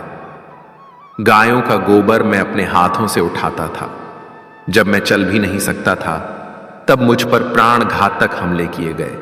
मुझे मारने की बार बार कोशिशें की गई। मेरे पास बचपन में ना तो शिक्षा थी, ना ही महल, ना कोई गुरुकुल था, ना ही कोई विशाल सेना थी। लेकिन तब भी मेरे मामा मुझे उनका सबसे बड़ा शत्रु मानते थे। मेरा भी जीवन कई चुनौतियों से गुजरा है। यह बात इतनी महत्वपूर्ण नहीं है कि जीवन में कितनी बार अपमानित होना पड़ रहा है, पर यह महत्वपूर्ण है कि आप उस अपमान का जवाब कैसे दे रहे हैं। आपके पास ज्ञान है जिसका आप उपयोग कर रहे हैं या नहीं, और इन सब चुनौतियों को पार करके कैसे आप आगे जाते हैं, यह बात सबसे अधिक महत्वपूर्ण है। महाभारत में जिस तरह से कर्ण की जिंदगी में उतार चढ़ाव आए, उससे यही सीख मिलती है कि इस क्रूर दुनिया में अपना अस्तित्व बनाए रखना कितना मुश्किल होता है। इसीलिए समय के हिसाब से बदलना जरूरी होता है, लेकिन वह बदलाव ही उचित है जिसमें सभी का हित हो। कर्ण ने खुद को बदलकर अपने जीवन का लक्ष्य तो हासिल कर लिया, लेकिन वे फिर भी महान नहीं बन सके, क्योंकि उन्होंने अपनी शिक्षा का उपयोग समाज से बदला लेने की भावना से किया। बदले की भावना से किया गया कोई भी कार्य आपके समाज का हित नहीं कर सकता। समाज ने एक महान योद्धा कर्ण को तिरस्कृत किया था, जो समाज को बहुत कुछ दे सकता था, लेकिन समाज ने उसकी कदर नहीं की, क्योंकि उसमें समाज को मिटाने की भावना थी। कर्ण के लिए शिक्षा का उद्देश्य समाज की सेवा करना नहीं था, अपितु वो अपने सामर्थ्य को आधार बनाकर समाज से अपने अपमान का बदला लेना चाहता था। समाज और कर्ण दोनों को ही अपने अपने द्वारा किए गए अपराध के लिए दंड मिला है और आज भी मिल रहा है। कर्ण यदि यह समझता कि समाज व्यक्तियों का एक भाग मात्र है जिसे हम लोगों ने ही बनाया है, तो संभवतः वह समाज को बदलने का प्रयास करता, न कि समाज के प्रति घृणा करता। श्रीमद् भगवद गीता का 29वां अनमोल वचन यह है कि किसी पर भी आंख बंद करके भरोसा नहीं करना चाहिए। महाभारत की कथा में दुर्योधन ने कई बार षड्यंत्र रचकर पांडवों को मारने की कोशिश की, यहां तक कि उन्हें जलाकर मारने का प्रयास भी किया। पांडव, जो धर्म के मार्ग पर चलने वाले लोग थे, बार बार उसकी चालों में फंसते रहे, क्योंकि वे दुर्योधन को अपना भाई और सगा समझते थे। वे उस पर भरोसा करते थे, जबकि दुर्योधन उनकी मृत्यु की साजिश कर रहा था। हालांकि भगवान ने हमेशा उनकी रक्षा की, पर यह शिक्षा हमें बताती है कि भरोसा करते समय आंखें खुली रखना अत्यंत आवश्यक है। केवल रिश्तों या दिखावे के आधार पर किसी पर भी पूरी तरह भरोसा करना कभी कभी खतरनाक साबित हो सकता है। इसलिए चाहे वह संबंध कितना ही नजदीकी क्यों ना हो, हमें सच्चाई को समझने और सतर्क रहने की जरूरत है। यह शिक्षा हमें सतर्कता और विवेक की महत्ता का बोध कराती है। भरोसा करना आवश्यक है, लेकिन उसके साथ सजगता बनाए रखना भी उतना ही जरूरी है, ताकि कोई भी छल कपट से हमें धोखा न दे सके। श्रीमद् भगवद गीता का 30वां अनमोल वचन यह है कि आप जैसा अन्न खाओगे वैसा ही आपका मन और आपकी बुद्धि होगी। आप वैसा ही कर्म करोगे और वैसा ही आचरण करोगे। सात्विक अन्न खाओगे तो आपका मन भी सात्विक होगा, सात्विक व्यवहार भी करोगे, सोच भी आपकी अच्छी होगी। श्री कृष्ण ने भागवत गीता में सात्विक, राजसिक और तामसिक इन तीनों आहार का विस्तार से वर्णन किया है कि क्या खाना चाहिए और क्या नहीं खाना चाहिए। और इसका निचोड़ यही है कि जो मनुष्य सात्विकता से भोजन करता है उसे जीवन में सुख और शांति अवश्य मिलते हैं। राजसिक भोजन करने से व्यवहार में क्रोध और अहंकार उत्पन्न होते हैं, जबकि तामसिक भोजन करने से व्यक्ति में काम वासना और नकारात्मकता की अधिकता आती है, जिसके फलस्वरूप जीवन में दुख, चिंता और निराशा मिलती है। अतः हमें हमारे भोजन का चयन सोच समझकर करना चाहिए। श्रीमद् भगवद गीता का 31वां अनमोल वचन यह है कि आप वह मत करो जो सभी करते हैं, बल्कि वह करो जो आपके लिए सही है। श्री कृष्ण ने अर्जुन से कहा, हे अर्जुन, जो तेरे कर्तव्य है, जो तेरे लिए सही है, जो तुझे करना चाहिए वह कर। तू कभी भी वह काम मत कर जो दुनिया कर रही है। क्योंकि अर्जुन श्री कृष्ण से कहने लगा कि ऐसे भयंकर युद्ध में पड़ने से अच्छा है कि मैं सन्यासी बन जाऊं। तो श्री कृष्ण ने अर्जुन से कहा कि सन्यासी बनना तेरा कर्म नहीं है, तेरा धर्म नहीं है। तू क्षत्रिय है, तेरा कर्म और तेरा धर्म यही है कि तू अधर्म का नाश कर, धर्म की रक्षा कर और इसके लिए युद्ध कर। ऐसे ही हर इंसान का एक अलग कर्तव्य होता है, एक अलग ही मार्ग होता है। तो कभी भी उस मार्ग पर मत जाना जहां सारी भीड़ जा रही हो। कभी भी वह काम मत करो जो दुनिया करती है कि आजकल का यह ट्रेंड हो गया है, यह फैशन हो गया है, सब करते हैं इसीलिए हम भी कर रहे हैं। सारी भीड़ यही काम कर रही है इसीलिए हम भी कर रहे हैं। अगर आप वह करोगे जो भीड़ कर रही है तो आप भी उसी भीड़ में कहीं खो जाओगे। लेकिन वहीं अगर आप वह करोगे जो आपके लिए सही है, जो आपकी प्रतिभा है, तो दुनिया की सारी भीड़ में भी आप सबसे अलग नजर आओगे। श्रीमद् भगवद गीता का 32वां अनमोल वचन यह है कि आलसी इंसान कभी कुछ हासिल नहीं कर सकता। अधिकतर लोग सिर्फ योजनाएं ही बनाते रहते हैं कि मुझे बड़ा घर चाहिए, मुझे बड़ी गाड़ी चाहिए, मैं दुनिया घूमना चाहता हूं, मुझे यह चाहिए, वह चाहिए।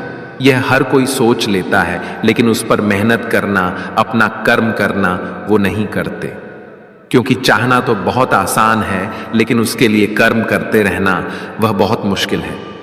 हर कोई चाहता है कि मेरा शरीर फिट हो, लेकिन उसके लिए एक्सरसाइज करना जरूरी है, जो आपको ही करना होगा।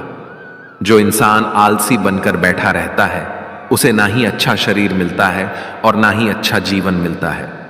तो अगर जिंदगी में कुछ पाना चाहते हो तो आलस्य को अपनी जिंदगी से दूर कर दीजिए। आलस्य के चलते आपको कुछ मिलने वाला तो नहीं है, बल्कि जो आपके पास है वह भी गवा दोगे।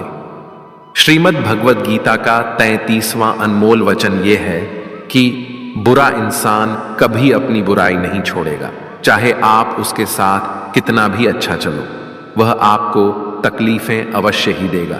इसलिए जो जैसा है आप उसके साथ वैसा ही व्यवहार करें। बुरे इंसान के साथ आप कितना भी अच्छा बन जाओ, वह कभी अच्छा नहीं बनने वाला। दुर्योधन जंगल में पांडवों को मारने के लिए गया था, लेकिन वहां पर लोगों ने दुर्योधन को पकड़ लिया। उसका मित्र कर्ण भी उसे छोड़कर भाग गया। वे भील दुर्योधन को मार देना चाहते थे, लेकिन युधिष्ठिर अपने भाई की रक्षा करने के लिए वहां पहुंच गया और उसके जीवन की रक्षा की। लेकिन उसके बाद क्या हुआ? वह हमेशा पांडवों का नुकसान ही करता रहा। इसलिए अगर कोई इंसान बुरा है, उसके साथ आप ज्यादा अच्छा बनने की कोशिश ना करो। जो जैसा है उसके साथ वैसा ही व्यवहार करो। श्रीमद् भगवद गीता का 34वां अनमोल वचन यह है कि करीबी और गरीबी के अनुभव जीवन में ऐसे सबक सिखाते हैं जो इंसान को अंदर से बदलने पर मजबूर कर देते हैं। जिस तरह से आप दूसरों से बात करते हैं, उसी तरह से दूसरों की बात भी सुनने की आदत डालनी चाहिए। इस शिक्षा में भगवान को सबसे करीबी दोस्त बनाने की सलाह दी जाती है, क्योंकि परमात्मा ही एकमात्र ऐसा साथी है जो तब भी हमारे साथ रहता है जब सारी दुनिया हमें छोड़ देती है। इसीलिए आपको ऐसे लोगों से दोस्ती करनी चाहिए जो आपको बेहतर बनने के लिए प्रेरित करें। जो आपकी परवाह करे और आपको घर जैसा महसूस कराए। सच्चे दोस्त वे होते हैं जो आपकी सहायता करते हैं और आपको समझते हैं।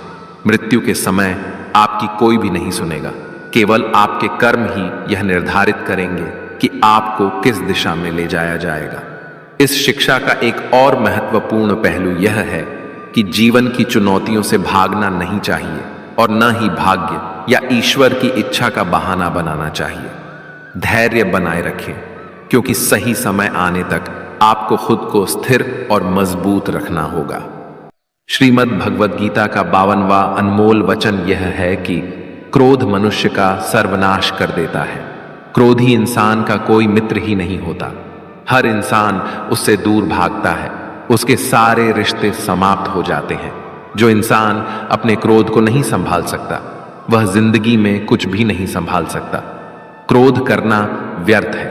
यदि क्रोध में आकर आप प्रतिक्रिया दे रहे हैं तो इसका अर्थ यह है कि आपको ईश्वर के बनाए कानून यानी कि कर्म पर भरोसा ही नहीं है। इसीलिए भगवान कृष्ण कहते हैं, क्रोध से मनुष्य की मति मारी जाती है, यानी मूढ़ हो जाती है, जिसके परिणाम स्वरूप स्मृति भ्रमित हो जाती है। स्मृति भ्रम से मनुष्य की बुद्धि नष्ट हो जाती है और बुद्धि नष्ट होने जाने पर व्यक्ति खुद अपना ही नाश कर बैठता है। श्रीमद् भगवद गीता का 53वां अनमोल वचन यह है कि व्यक्ति को सुख और दुख दोनों परिस्थितियों को समान भाव से जीना चाहिए। जिस तरह हम खुशियों का स्वागत करते हैं, उसी तरह दुख को भी स्वीकार करना चाहिए, क्योंकि जीवन की पूर्णता सुख और दुख दोनों से होती है। दोस्तों, जब महाभारत का युद्ध खत्म हो गया था, तब युधिष्ठिर ने हस्तिनापुर की राजगद्दी संभाल ली थी।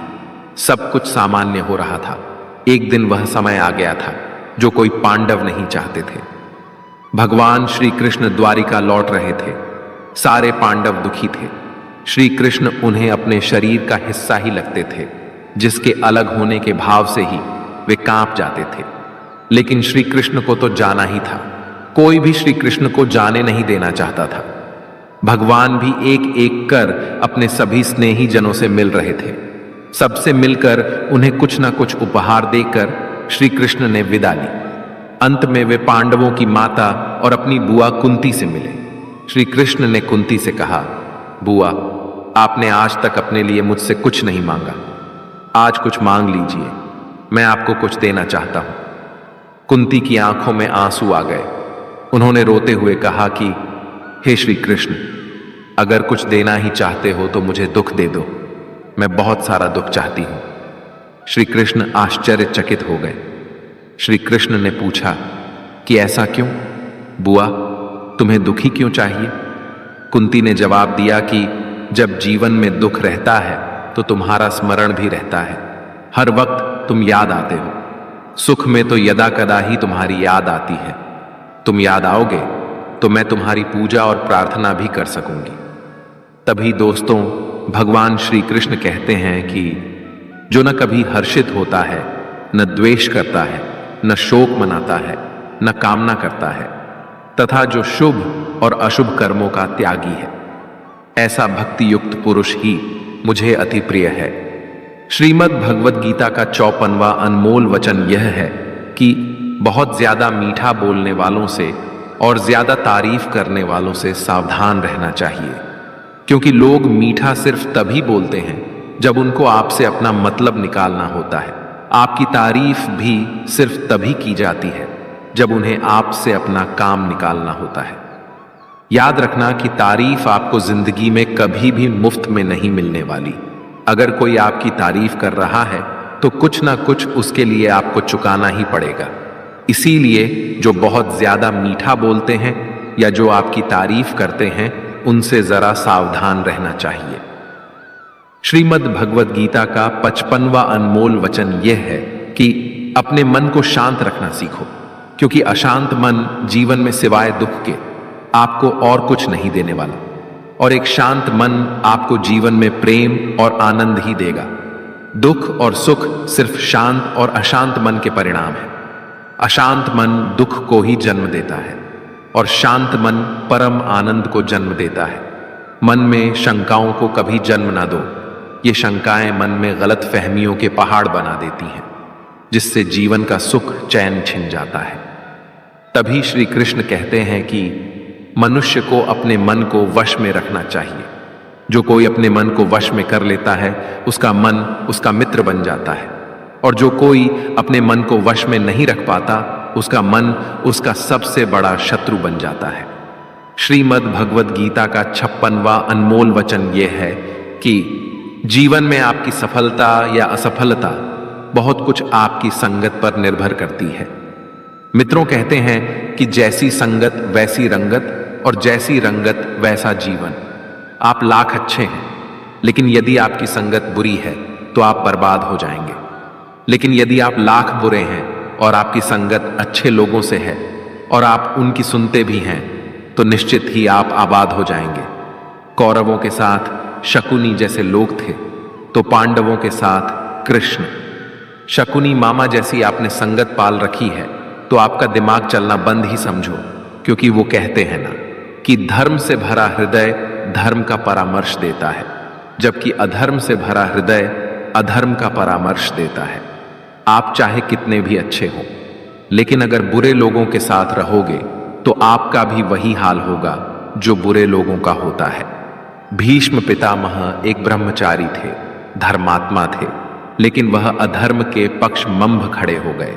द्रोणाचार्य भी एक ब्राह्मण थे, लेकिन वह अधर्म के पक्ष में खड़े हो गए, तो अंत में उनका वही हाल हुआ जो एक अधर्मी इंसान का होता है।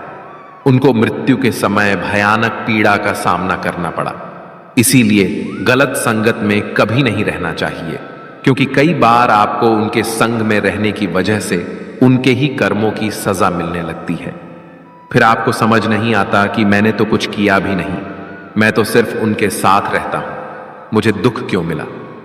बुरे लोगों का संग आपकी जिंदगी में कभी खुशी नहीं लाएगा, इसलिए हमेशा अच्छी संगत में रहना चाहिए। श्रीमद् भगवद गीता का 57वां अनमोल वचन यह है कि जीवन में जो भी कार्य करें उसमें पारंगत बने, अर्थात अपने कार्य के मास्टर बने, उसका पूरा ज्ञान अर्जित करें। कहते हैं कि अधूरा ज्ञान सबसे खतरनाक होता है। इस बात का उदाहरण है अभिमन्यु। अभिमन्यु बहुत ही वीर और बहादुर योद्धा था, लेकिन उसकी मृत्यु जिस परिस्थिति में हुई उसके बारे में सभी जानते हैं। मुसीबत के समय यह अधूरा ज्ञान किसी भी काम का नहीं रहता है। आप अपने ज्ञान में निपुणता प्राप्त करें। आपको किसी एक विषय में तो दक्षता हासिल होनी ही चाहिए। इसलिए भगवान श्री कृष्ण कहते हैं, हे अर्जुन, तुम आध्यात्मिक गुरु के पास जाकर सत्य को जानने का प्रयास करो। विनम्र होकर उनसे ज्ञान प्राप्त करने की जिज्ञासा प्रकट करते हुए उनसे ज्ञान प्राप्त करो। जिस प्रकार जलते हुए छोटे से दिए की रोशनी से प्रचंड अंधकार भी समाप्त हो जाता है, उसी प्रकार जब आप मन में मौजूद अज्ञानता से भरे अंधकार रूपी कमरे में सकारात्मक सोच का तेल डालकर ज्ञान का प्रकाश उजागर करेंगे, तो अज्ञानता रूपी समक्ष अंधकार स्वतः ही समाप्त हो जाता है। श्रीमद् भगवद गीता का 58वां अनमोल वचन यह है कि फल की आशा से कर्म करने वाले मनुष्य का मन कभी शांत व संतुष्ट नहीं रहेगा, क्योंकि उसकी लालसा हर नए शिखर पर पहुंचती ही रहेगी। ऐसे में उसका मन कभी संतुष्टि का आनंद नहीं भोग पाएगा। जब व्यक्ति फल की अभिलाषा हेतु कर्म करता है और फिर जब उसे उम्मीदों के अनुसार फल की प्राप्ति नहीं हो पाती है, तो वह निराश और दुखी हो जाता है। भगवान श्री कृष्ण अर्जुन से कहते हैं, तुम स्वयं को मुझ में समर्पित कर दो, ईश्वर पर भरोसा रखो और निस्वार्थ, निश्चल, निष्पाप और निष्पक्ष होकर बिना फल की अभिलाषा के कर्म करते जाओ। तुम्हारा जीवन सुख और संतुष्टि से भर जाएगा। देखना, दुख कभी तुम्हें छू नहीं पाएगा और मोक्ष की प्राप्ति हो जाएगी। बार बार जन्म लेने वाली अनंत इच्छाएं मनुष्य को अपनी इंद्रियों का गुलाम बना देती हैं। कर्म अच्छा हुआ तो फल अवश्य मिलेगा, और कर्म बुरा हुआ तो दंड भी अवश्य मिलेगा। मैं भूतकाल, वर्तमान और भविष्य में होने वाली प्रत्येक घटना के हर परिणाम को देख सकता हूं। इसलिए परिणाम की चिंता छोड़कर अपने कर्म को निरंतर करते रहो। कर्म अच्छा हो या बुरा, वे तब तक पीछा नहीं छोड़ते जब तक वह कर्म करने वाले को फल की प्राप्ति नहीं हो जाती, यानी जब तक कर्म करने वाला अपने कर्म के परिणामों को पूर्ण रूप से भोग ना ले। किसी को समय से पहले और भाग्य से अधिक नहीं मिल पाता। श्रीमद् भगवद गीता का 59वां अनमोल वचन यह है, श्रीमद् भगवद गीता का 17वां अनमोल वचन यह है कि मनुष्य को हमेशा अपने कर्म पर ध्यान लगाना चाहिए, न कि इस बात पर कि लोग क्या कहेंगे या लोग क्या सोचेंगे। क्योंकि जब हम इस बात की परवाह करते हैं कि लोग क्या सोचेंगे, तब हम अपना कार्य ठीक से नहीं कर पाते। एक बार एक फल वाला बाजार में बैठकर फल बेच रहा था। उसने अपने पीछे एक बोर्ड लगाया हुआ था जिस पर उसने चौक से लिख रखा था कि यहां ताजे फल बेचे जाते हैं। एक ग्राहक ने उससे कहा, हमें मालूम है तुम यहां बैठे हो, वहां नहीं, इस लाइन में से, इस पंक्ति में से यहां मिटा दो। फल वाले ने शब्द मिटा दिया और अब बचा ताजे फल बेचे जाते हैं। एक दूसरा ग्राहक बोला, हम जानते हैं तुम ताजे फल बेचते हो, कोई सड़े हुए तो नहीं बेचते, इसलिए इस वाक्य से ताजे मिटा दो। फल वाले ने ताजे भी मिटा दिया और बोर्ड पर बचा कि फल बेचे जाते हैं। अब तीसरा ग्राहक आया और कहने लगा कि हमें दिख रहा है कि तुम फल ही बेच रहे हो, इसे लिखने की क्या जरूरत है, इसमें से फल को हटाओ। फल वाले ने वैसा ही किया और अब बचा था कि बेचे जाते हैं। तब एक और ग्राहक आया और उसने बोर्ड को पढ़कर फल वाले से कहा, पीछे क्या लिख रखा है, बेचे जाते हैं, हमें पता है तुम बेचने के लिए ही बैठे हो, कोई मुफ्त में थोड़ी ना बांट रहे हो, चलो मिटाओ इसे। बेचारे फल वाले ने जो बचे कुचे शब्द थे वह भी मिटा दिए और अब वह बोर्ड खाली हो गया। तब एक और व्यक्ति आया और फल वाले को बोला, पागल हो गए हो क्या, इस बोर्ड पर तुमने कुछ लिखा क्यों नहीं है? इसीलिए दोस्तों, दुनिया में हर एक इंसान की अपनी एक राय होती है और इंसान दूसरों को सलाह देने में माहिर होता है। हम यह नहीं कह रहे हैं कि आप किसी की सलाह ना सुने, बस यह कह रहे हैं कि उनकी राय सुनते सुनते अपनी राय ना भूल जाए। इसलिए हारे हुए की सलाह सुनिए और जीते हुए का तजुर्बा, लेकिन दिमाग खुद का लगाइए। डरिए मत कि हम गलती कर बैठे तो क्या होगा, क्योंकि गलतियों से ही सीखोगे। गलतियों से खुद का तजुर्बा तो आएगा। आज हारोगे तो कल जीतोगे भी। अरे लोग हमारे बारे में क्या सोचते हैं, यह भी अगर हम ही सोचेंगे तो फिर वो लोग क्या सोचेंगे। इसीलिए कहते हैं, सबसे बड़ा रोग क्या कहेंगे लोग। श्रीमद् भगवद गीता का 18वां अनमोल वचन यह है कि जीवन में हमें मित्रता हमेशा सोच समझ कर करनी चाहिए और जिसे भी अपना मित्र बनाए उसका साथ हमेशा निभाना चाहिए। महाभारत में ऐसे कई मित्र थे जिन्होंने अपनी ही सेना के साथ विश्वासघात किया। ऐसे भी कई लोग थे जो ऐन वक्त पर पाला बदलकर कौरवों या पांडवों के साथ चले गए। शल्य और युयुत्सु इसके उदाहरण हैं। इसीलिए कहते हैं कि कई बार दोस्त के भेष में दुश्मन हमारे साथ आ जाते हैं और हमसे कई तरह के राज्य लेते रहते हैं। कुछ ऐसे भी दोस्त होते हैं जो दोनों तरफ होते हैं, जैसे कौरवों का साथ दे रहे भीष्म, द्रोण और विदुर ने अंततः युद्ध में पांडवों का ही साथ दिया। ईमानदार और बिना शर्त समर्थन देने वाले दोस्त भी आपका जीवन बदल सकते हैं। पांडवों के पास भगवान श्री कृष्ण थे तो कौरवों के पास महान योद्धा कर्ण थे। इन दोनों ने ही दोनों पक्षों को बिना शर्त अपना पूरा साथ और सहयोग दिया था। यदि कर्ण को छल से नहीं मारा जाता तो कौरवों की जीत तय थी। पांडवों ने हमेशा श्री कृष्ण की बातों को ध्यान से सुना और उस पर अमल भी किया, लेकिन दुर्योधन ने कर्ण को सिर्फ एक योद्धा समझकर उसका पांडवों की सेना के खिलाफ इस्तेमाल किया। यदि दुर्योधन कर्ण की बात मानकर कर्ण को घटोत्कच को मारने के लिए दबाव नहीं डालता तो इंद्र द्वारा दिया गया जो अमोघ अस्त्र कर्ण के पास था उससे अर्जुन मारा जाता और संभवतः परिणाम कुछ और हो सकता था। इसलिए मित्रता करने के साथ साथ मित्रता निभाने में भी ईमानदारी का परिचय देना चाहिए। श्रीमद् भगवद गीता का 19वां अनमोल वचन यह है कि कभी भी किसी भी चीज की अति नहीं करनी चाहिए। कोई भी चीज हद से ज्यादा नहीं करनी चाहिए। किसी से प्रेम भी हद से ज्यादा मत करना और किसी से नफरत भी हद से ज्यादा नहीं करना। हद से ज्यादा मीठा भी खराब हो जाता है तो हद से ज्यादा कड़वा भी खराब हो जाता है। हद से ज्यादा खाना भी आपको बीमार कर देगा तो हद से ज्यादा भूखा रहना भी आपको नुकसान ही पहुंचाएगा। हद से ज्यादा आराम भी आपको बीमार कर सकता है और हद से ज्यादा जागना भी आपको बहुत ज्यादा नुकसान पहुंचाएगा। इसीलिए जीवन को संतुलन के साथ जीना चाहिए। जैसे ही आप संतुलन को खो देते हैं वैसे ही आपके जीवन में कोई ना कोई छोटी या बड़ी दुर्घटना हो जाती है। श्रीमद् भगवद गीता का 20वां अनमोल वचन यह है कि मनुष्य को अपने कर्मों का फल भोगना ही होता है। जो बोया है वही काटोगे। यदि आपने माँ बाप की सेवा की है तो ही आपकी संतान बुढ़ापे में आपकी सेवा करेगी, वरना कोई पानी पिलाने वाला भी पास नहीं होगा। इसलिए बुरे कर्मों का त्याग ही सर्वोत्तम है। एक गरीब आदमी मछली पकड़ रहा था। मछली पकड़ते पकड़ते उसने एक ताजी ताजी मछली पकड़ी। पास में ही एक सेठ भी मछली पकड़ रहा था, लेकिन मछली पकड़ने का अनुभव न होने के कारण काफी देर से उसके हाथ एक भी मछली नहीं लगी।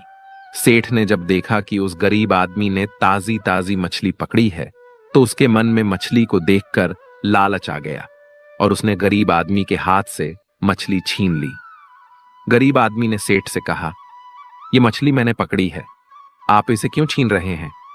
सेठ ने अपनी ताकत दिखाते हुए उस गरीब आदमी से कहा, चल जा, दूसरी पकड़ लेना, ये मछली तो अब मेरी है। ऐसा कहकर सेठ वहां से चलने लगा। अब भी मछली जिंदा थी और तड़प रही थी। मछली ने सेठ के अंगूठे में काट लिया, जिससे वह सेठ के हाथ से छिटक गई और फिर से पानी में जा गिरी। सेठ के अंगूठे में गहरा घाव हो गया और तेजी से खून बहने लगा। सेठ दौड़ा दौड़ा डॉक्टर के पास गया। डॉक्टर ने अंगूठे पर पट्टी कर दी और बोला, 3 दिन बाद आकर दिखाना। 3 दिन के बाद सेठ दोबारा डॉक्टर के पास पहुंचा और अपना घाव दिखाया। घाव ठीक होने की बजाय और गहरा हो गया। डॉक्टर ने बोला, अब इस अंगूठे को काटना पड़ेगा, अगर नहीं काटा तो हाथ खराब हो जाएगा। मरता क्या ना करता। सेठ ने अपना अंगूठा कटवा लिया। डॉक्टर ने फिर से पट्टी बांधी और 3 दिन बाद आने के लिए कहा। सेठ 3 दिन बाद फिर गया। पट्टी को खोला गया, घाव सड़ने लगा था, जिसे देखकर डॉक्टर ने बोला, आपका घाव सड़ रहा है, हाथ कलाई तक काटना पड़ेगा, नहीं तो पूरा हाथ जाएगा। सेठ बोला, काट दो और कोई रास्ता नहीं है। सेठ की कलाई काट कर पट्टी बांध दी गई और उसे 4 दिन बाद फिर से आने के लिए कहा। सेठ 4 दिन बाद पहुंचा। डॉक्टर ने पट्टी खोलकर देखा तो घाव वैसे का वैसा था। डॉक्टर ने कहा, हाथ कोहनी तक काटना पड़ेगा, नहीं तो पूरा बाजू जाएगा। सेठ ने वो भी कटवा लिया। सेठ को पट्टी बांध दी गई और 4 दिन बाद फिर से आने को कहा।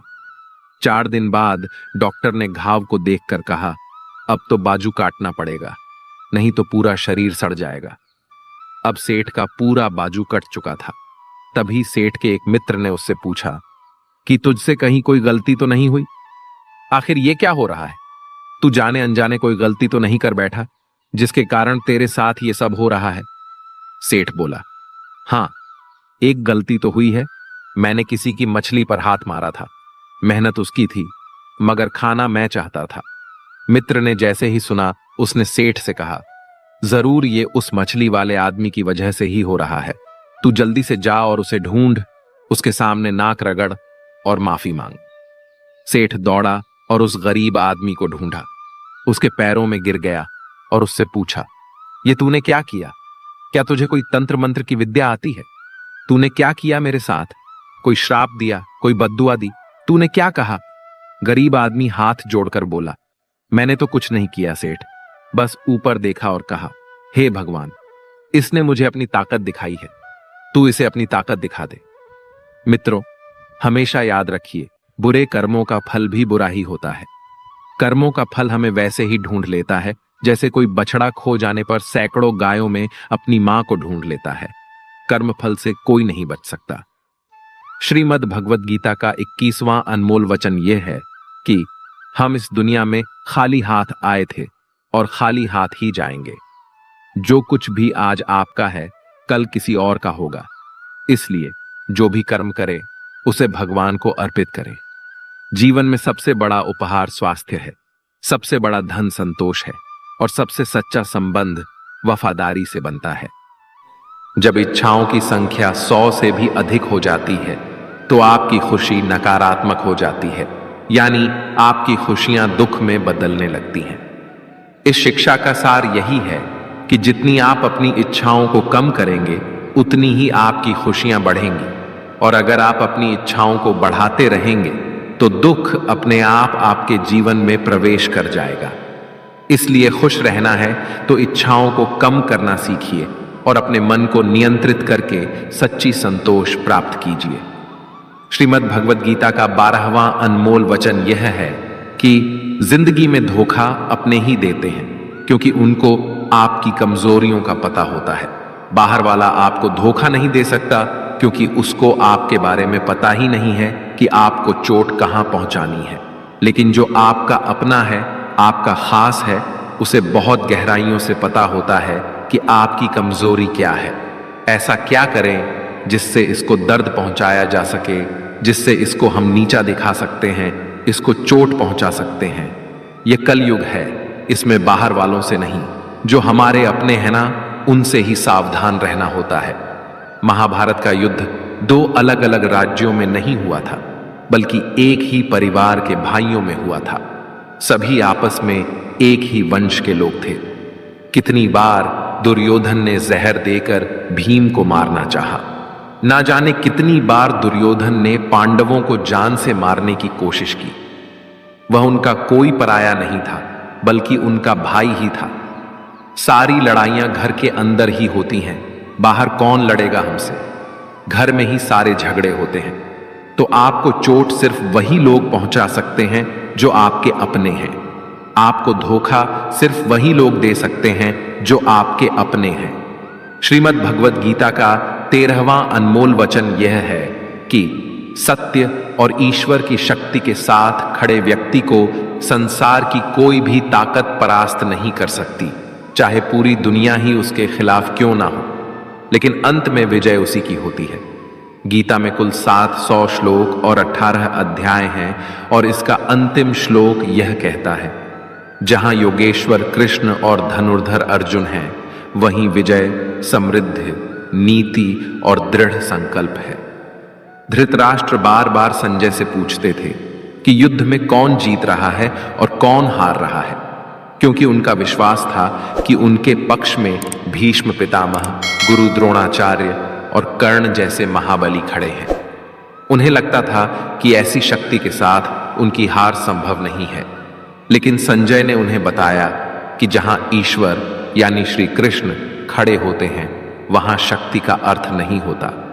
सत्य और धर्म की जीत निश्चित होती है, चाहे किसी के पास कितनी भी शक्ति क्यों ना हो।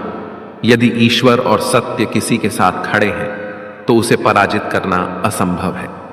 श्रीमद् भगवद गीता का 14वां अनमोल वचन यह है कि कभी मत सोचिए कि आत्मा के लिए कुछ भी असंभव है। ऐसा सोचना सबसे बड़ा अधर्म है। यह कहना कि तुम निर्बल हो, यह स्वयं के प्रति सबसे बड़ा पाप है। हम वो है जो हमारी सोच ने हमें बनाया है, इसलिए इस बात का ध्यान रखिए कि आप क्या सोचते हैं। भय और अधूरी इच्छाएं समस्त दुखों का मूल है। पुराने समय की बात है, एक राजा था।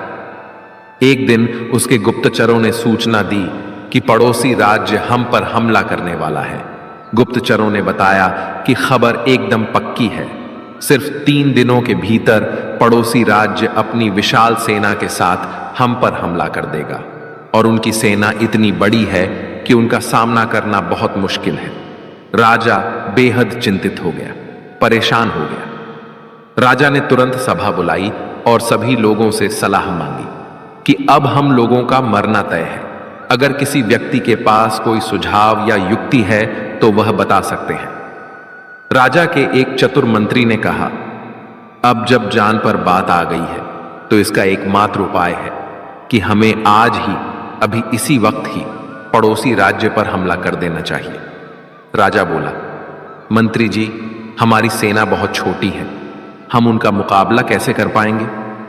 मंत्री बोला, पड़ोसी राज्य अभी युद्ध के लिए तैयार नहीं है। अभी उस राज्य पर हमला कर दे तो वो संभाल नहीं पाएंगे और हमारे जीतने की कुछ तो संभावना बनेगी। वैसे भी हम पर हमला होने वाला है और इतनी विशाल सेना है कि हम यूं ही मारे जाएंगे। जब 3 दिन बाद मरना ही है तो क्यों ना कुछ ना करने से बेहतर है हम यह कर सकते हैं। राजा को यह बात सही लगी। उसने तुरंत अपनी सेना को तैयार होने का आदेश दिया और उस राज्य के नागरिक भी सेना के साथ जुड़कर युद्ध में चले गए। पड़ोसी राज्य जो था वहां तक पहुंचने से पहले एक पुल पार करना होता था। जैसे ही वह सेना पुल पार करके उस राज्य में घुस गई तो राजा ने कहा, हम अपने पड़ोसी राज्य में घुस चुके हैं। ये जो पुल है इस पुल को जला दो। और पुल जलाने के बाद सेना को बोला, हमारे पास में अब और कोई विकल्प नहीं है सिवाय लड़ने के। अब हम या तो लड़कर जीत जाएं या फिर हम यहीं मारे जाएं। हमारे पास भागने का कोई रास्ता नहीं है। सभी सैनिक अपनी पूरी क्षमता के साथ लड़े और पड़ोसी राज्य की बड़ी सेना को उन्होंने हरा दिया, इस विचार के साथ कि हमारे पास अब कोई और विकल्प नहीं है। इस कहानी से सीख मिलती है कि जब आपके पास में रास्ता सिर्फ एक होता है कि अगर यह नहीं किया तो मर जाएंगे, बर्बाद हो जाएंगे, तो संभावना बढ़ जाती है उसमें कामयाब होने की। इसीलिए ऐसा कभी मत सोचिए कि आत्मा के लिए कुछ भी असंभव है। अगर हम जी जान लगाकर दृढ़ निश्चय के साथ किसी कार्य को करते हैं तो हमें सफलता अवश्य मिलती है। श्रीमद् भगवद गीता का 15वां अनमोल वचन यह है कि भगवान श्री कृष्ण अर्जुन से कहते हैं कि हर मनुष्य 3 गुणों रजोगुण, तमोगुण और सत्वगुण से बना है। इसीलिए ऐसा कोई व्यक्ति नहीं है जिसमें केवल अच्छाई या केवल बुराई हो। हर व्यक्ति में अच्छाइयां और बुराइयां दोनों होती हैं। यदि आप चाहें तो आप सबसे अच्छे इंसान में भी बुराई ढूंढ सकते हैं और यदि चाहें तो सबसे बुरे इंसान में भी अच्छाई देख सकते हैं। इसलिए यदि आपको लगता है कि आपके भीतर कुछ कमियां हैं और इसी कारण आप जीवन में आगे नहीं बढ़ पा रहे हैं तो यह आपकी सबसे बड़ी गलतफहमी है। साथ ही लोगों की बातों पर ध्यान देने की जरूरत नहीं है, क्योंकि आजकल अधिकतर लोग ऐसे दृष्टिकोण से दूसरों को देखते हैं जहां उन्हें दूसरों की केवल बुराइयां नजर आती हैं और अपनी केवल अच्छाइयां। अगर कोई आपकी आलोचना करता है तो उसकी चिंता मत करें। जो चीजें आपके नियंत्रण में हैं, जिन्हें आप सुधार सकते हैं, उन पर काम करें और खुद को बेहतर इंसान बनाएं। लेकिन जो चीजें प्राकृतिक रूप से आपके वश में नहीं हैं, उनके बारे में चिंता करके दुखी होने का कोई लाभ नहीं है। यह शिक्षा हमें आत्मसंवर्धन की प्रेरणा देती है। अपने गुणों को निखारें, लेकिन उन चीजों के बारे में परेशान न हो जिन्हें आप बदल नहीं सकते। अपनी कमजोरियों को स्वीकार करके ही आप एक मजबूत और सशक्त व्यक्ति बन सकते हैं। श्रीमद् भगवद गीता का 16वां अनमोल वचन यह है कि वो इंसान जिंदगी में सफल माना जाएगा जो अंदर से हमेशा खुश रहता है। बाहर से तो सभी खुश दिखाई देते हैं, लेकिन अंदर से इंसान अशांति से भरा रहता है। बहुत पैसा कमा लिया, कामयाबी हासिल कर ली, लेकिन वह कामयाबी असली नहीं। असली कामयाबी तब मानी जाएगी जब आपका मन खुश रहता है। खुशी प्राप्त करने के लिए हम पूरा जीवन भौतिक संसाधनों को जुटाने में लगे रहते हैं। धन, गाड़ी, बंगला इत्यादि प्राप्त करने की दौड़ में लगे रहते हैं कि इन्हें प्राप्त करने से हमें खुशी मिलेगी। लेकिन वास्तविकता में ऐसे भौतिक संसाधनों को प्राप्त करके मिलने वाली खुशी थोड़े ही समय के लिए होती है। जैसे ही हमें वो संसाधन मिलता है, हमारा मन दूसरे संसाधन को प्राप्त करने के लिए परेशान होने लगता है। इसीलिए भगवद गीता में भगवान श्री कृष्ण कहते हैं कि मनुष्य वास्तव में खुशी तभी प्राप्त कर सकता है जब वह अपनी इच्छाओं को वश में करके और उनका त्याग करके आध्यात्मिक पथ पर आगे बढ़ता हुआ भगवत प्राप्ति के लिए प्रयास करता है, ईश्वर की भक्ति करता है।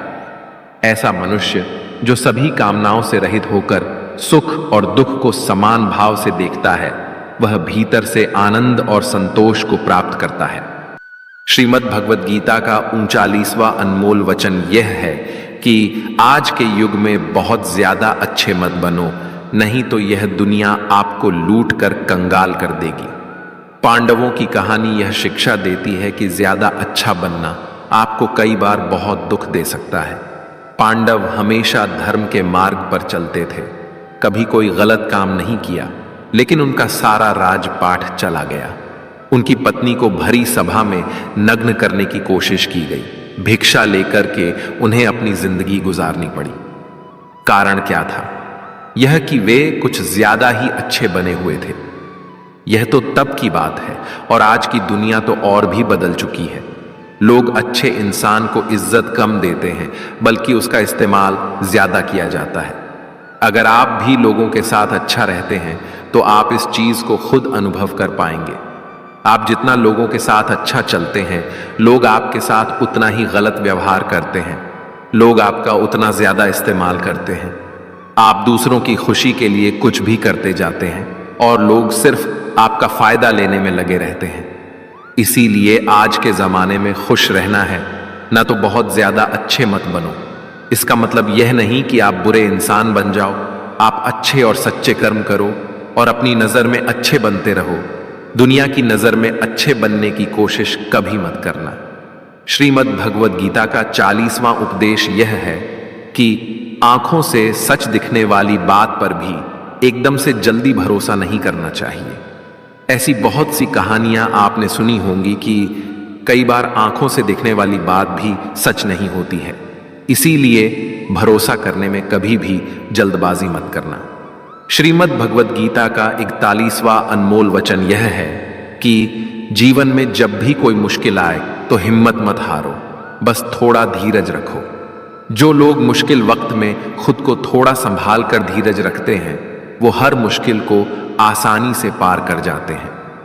एक राजा अपने गुरुजी के पास गया और उसने गुरुजी से जाकर बोला कि ऐसे तो राज्य में हर प्रकार की खुशहाली है, पर वक्त का कोई भरोसा नहीं है।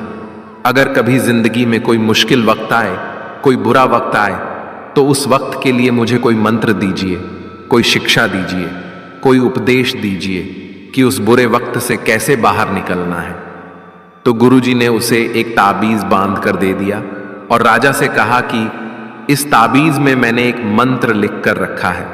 जब तुम्हारी जिंदगी में बहुत बुरा वक्त आए और तुम्हें लगे कि इससे बुरा तो अब कुछ हो ही नहीं सकता, उस समय पर यह ताबीज खोलकर तुम इस मंत्र को पढ़ लेना, तुम्हारे अंदर बहुत शक्ति आ जाएगी। और एक दिन ऐसा हुआ भी कि उस राजा के राज्य पे किसी दूसरे राजा ने आक्रमण कर दिया और इस राजा की ऐसी स्थिति हुई कि उसे अपना राज्य छोड़कर अपने कुछ लोगों के साथ भागना पड़ा।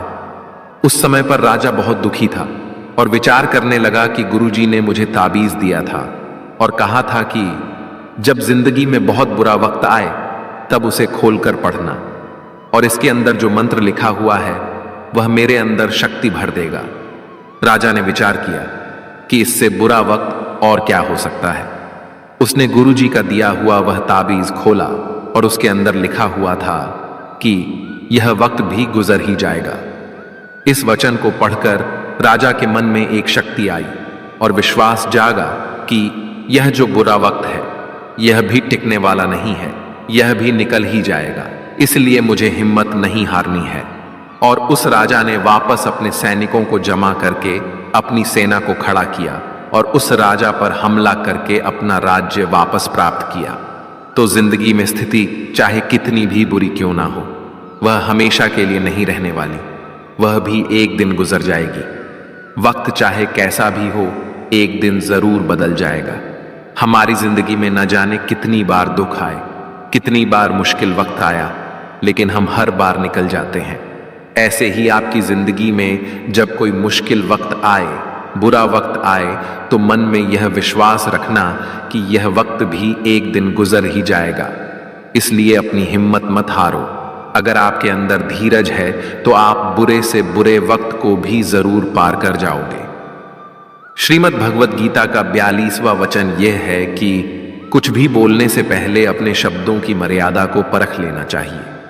मित्रों, महाभारत का युद्ध ही नहीं होता यदि कुछ लोग अपने वचनों पर संयम रख लेते, अपनी वाणी पर संयम रख लेते। जैसे द्रौपदी यदि दुर्योधन को अंधे का पुत्र भी अंधा नहीं कहती तो महाभारत नहीं होती।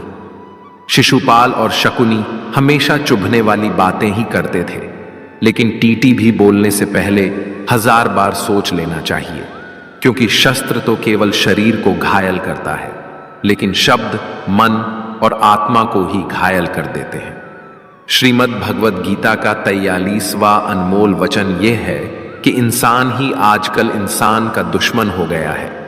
चाहे आप बिजनेस में देख लो, चाहे आप रिश्तों में देख लो, किसी भी फील्ड में आप देख लो, इंसान ही इंसान को नुकसान पहुंचा रहा है। इतनी प्रतिस्पर्धा बढ़ गई है, कितनी चोरियां बढ़ रही हैं, कितना क्राइम बढ़ गया है। शास्त्रों में जो कलयुग के लक्षण लिखे गए हैं ना, कि एक दिन इंसान ही इंसान को खाएगा, वह समय तो आ ही गया है। इंसान ही तो इंसान को खा रहा है, एक दूसरे का बिजनेस खा रहा है, एक दूसरे की नौकरियां खा रहा है, एक दूसरे की जिंदगी की खुशियां खा रहा है। इंसान जो दुखी है उसे और दुखी करो, जो खुश है उसे परेशान करो। यही तो हो गया है आजकल। कहने को तो सब इंसान है, लेकिन इंसानियत कहीं दिखती ही नहीं। एक सेठ के घर के बाहर से एक भिखारी निकल रहा था। उसने उस सेठ से कहा कि मुझे एक गिलास पानी पिला दीजिए, बहुत प्यास लगी है, बहुत दूर से पैदल चलकर आया हूं, मेरे प्राण निकल रहे हैं। तो सेठ बोला कि अभी आदमी नहीं है, आदमी आ जाए तो आपको पानी दे दिया जाएगा। थोड़ी देर बाद उस भिखारी ने सेठ से कहा, आप कृपया करके मुझे एक गिलास पानी पिला दीजिए, मैं चला जाऊंगा, मेरे प्राण निकल रहे हैं और आसपास में किसी का घर भी नहीं दिख रहा। तो उस सेठ ने कहा, मैंने कहा ना कि आदमी आने वाला है, वह आ जाए तो आपको पानी मिल जाएगा। फिर वह भिखारी उस सेठ से कहने लगा कि तुम खुद ही आदमी क्यों नहीं बन जाते, थोड़ी देर के लिए तुम ही आदमी बन जाओ। आजकल यही हो गया है, यहां कोई आदमी बनने को तैयार ही नहीं है, बस लोग एक दूसरे को नोचने में लगे हैं, एक दूसरे का फायदा उठाने में लगे हैं। इसीलिए ही कलयुग को मतलबी युग कहा जाता है कि लोग सिर्फ और सिर्फ एक दूसरे से अपने मतलब से ही जुड़े हुए हैं। श्रीमद् भगवत गीता का 44वां अनमोल वचन यह है कि जो इंसान आपको बार बार चोट पहुंचाए उसे कभी माफ नहीं करना चाहिए। युधिष्ठिर ने दुर्योधन को बार बार माफ किया और उसका परिणाम यह हुआ कि उन्हें अपनी जिंदगी में बहुत बड़े दुखों का सामना करना पड़ा। कोई इंसान अगर एक बार गलती करे तो माफ करना फिर भी ठीक है, लेकिन कोई अगर बार बार गलती करे तो उसे माफ करना आपको बहुत ज्यादा नुकसान पहुंचाएगा, क्योंकि वो गलती नहीं हो रही है, वो उसकी आदत है, वो ऐसा ही है। वह हमेशा आपके साथ ऐसा करेगा, तो बहुत ज्यादा दयालु मत बनो। किसी को माफ करने में और बेवकूफ बनने में बहुत बड़ा अंतर होता है। किसी को अगर एक बार आप माफ भी कर रहे हो तो उस इंसान से आप जरूर सावधान रहना। कहते हैं आजमाए हुए को फिर आजमाना मिट्टी मुंह में डालने के बराबर होता है। जिससे धोखा खाया है, जिससे आपको तकलीफ मिली है, उस पर भरोसा गलती से भी मत करना। तो माफ उतना ही करो जितने में आप बेवकूफ ना लगे। श्रीमद् भगवत गीता का 45वां अनमोल वचन यह है कि जन्म और मृत्यु की चिंता किए बगैर अपना कर्म करो। श्री कृष्ण अर्जुन से कहते हैं कि हे अर्जुन, मृत्यु जीवन का अटल सत्य है जिसे टाला नहीं जा सकता और ना ही झूठा साबित नहीं किया जा सकता है। यह शरीर तो किराए के घर की तरह होता है, जहां हम कुछ समय के मेहमान हैं। शरीर नश्वर है, किंतु आत्मा अमर है। जो होना है उसे कोई टाल नहीं सकता, और जो होना ही नहीं है उसके बारे में शोक व चिंता करना स्वयं की परेशानियां बढ़ाने के ही समान है। जो भी जन्म लेता है उसकी मृत्यु निश्चित है और मरने वाले का पुनः जन्म निश्चित है। इसलिए जो अटल है उसके विषय में तुमको शोक नहीं करना चाहिए कि हर काम को समझदारी से करना ही योग होता है। कई लोग काम तो करते हैं लेकिन उन्हें हासिल कुछ नहीं होता। बहुत से लोग कहते हैं कि हम तो मेहनत बहुत करते हैं, तब भी जिंदगी में सफलता हासिल नहीं हो रही है। लेकिन सच्चाई यह है कि बहुत कुछ करने से, बहुत मेहनत करने से आपको सफलता नहीं मिलेगी, लेकिन सही तरीके से, सही समझ के साथ काम करने से आपको जिंदगी में सफलता अवश्य मिलेगी। भगवान श्री कृष्ण कहते हैं कि मनुष्य को योग में स्थित होकर, एकाग्रचित होकर अपना कर्म करना चाहिए। मन को एकाग्र करने से मनुष्य को सही और गलत कार्य में अंतर समझ में आने लगता है, जिससे मनुष्य सही मार्ग का अनुसरण करके अपना जीवन सफल बना सकता है।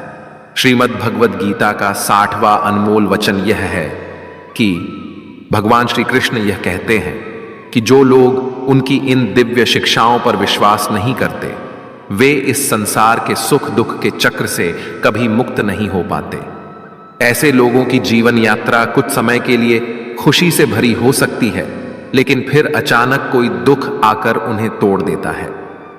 फिर कुछ समय के लिए खुशी वापस आती है और वे सब कुछ भूल जाते हैं, लेकिन कुछ ही समय में फिर से कोई समस्या उत्पन्न हो जाती है। इस तरह उनका जीवन सुख और दुख के चक्र में फंसा रहता है। लेकिन जो लोग गीता की इन शिक्षाओं को अपना लेते हैं, उन पर विश्वास करते हैं और उन्हें अपने जीवन में लागू करते हैं, वे मानसिक रूप से बेहद सशक्त हो जाते हैं। जीवन की समस्याएं उनके मन पर उतना असर नहीं डालती। ऐसे व्यक्ति हर छोटे दुख में दुखी नहीं होते और ना ही छोटी छोटी खुशियों में खुद को खो देते हैं। भगवद गीता का असली संदेश यही है कि हमें जीवन के हर सुख और दुख का सामना कैसे करना चाहिए। यह हमें सिखाती है कि संतुलित मन और धैर्य के साथ हर परिस्थिति में जीने की कला कैसे विकसित की जा सकती है। गीता की शिक्षाओं को मानने वाला व्यक्ति इस संसार के उतार चढ़ाव से प्रभावित हुए बिना शांति और स्थिरता के साथ जीवन व्यतीत करता है। दोस्तों, भगवद गीता में श्री कृष्ण कहते हैं कि जीवन का एकमात्र उद्देश्य परोपकार और भक्ति करना है। जरूरतमंद की निस्वार्थ मदद करना है। जो व्यक्ति निरंतर और अविचलित भाव से भगवान के रूप में मेरा स्मरण करता है, वह मुझको अवश्य ही पा लेता है। कोई आपके साथ बुरा करता है तो आपको उसके लिए चिंतित नहीं होना चाहिए, क्योंकि कर्म और समय उसका हिसाब खुद ही कर देगा। जीवन में वही मनुष्य संतुष्ट रह सकता है जो कम से कम में भी खुश है और अधिक पाने या होने की लालसा नहीं रखता। प्रेम पीड़ा नहीं देता, बल्कि ऐसे इंसान से प्रेम करना पीड़ा देता है जिसे आपके प्रेम की कद्र नहीं होती। तो प्रेम सिर्फ उसी इंसान से करे जिसे आपके प्रेम की कदर है। जहां आपको यह एहसास हो जाए कि आपके प्रेम की, आपकी भावनाओं की कदर नहीं है, वहां से आप कृपया करके खुद को दूर ही रखें। मित्रों, आशा है आज के इस वीडियो से आपको कई प्रश्नों के उत्तर जरूर मिले होंगे और आपको हमारा यह प्रयास अवश्य पसंद आया होगा। मित्रों, आज के वीडियो को यहीं पर विराम देते हैं। अगर आपको ये वीडियो पसंद आया हो, कृपया लाइक अवश्य करें और अपने दोस्तों और रिश्तेदारों को भी शेयर करें। साथियों, इस वीडियो से आपको क्या सीख मिली ये कमेंट करके अवश्य बताना। मुझे आपके कमेंट्स का इंतजार रहता है और मैं आपके हर कमेंट का जवाब देने का प्रयास करता हूं। साथियों, अगर आपको वीडियो पसंद आया हो तो कृपया कमेंट बॉक्स में जय श्री राधे, जय श्री कृष्णा अवश्य लिख दें। साथियों, अगर आपको वीडियो से कुछ सीखने को मिला हो तो हमारा चैनल लाइक, शेयर व सब्सक्राइब करना न भूलें। आप हमेशा स्वस्थ रहें, खुश रहें व मस्त रहें, यही प्रभु से प्रार्थना है। जय जय श्री राधे, जय जय श्री कृष्णा।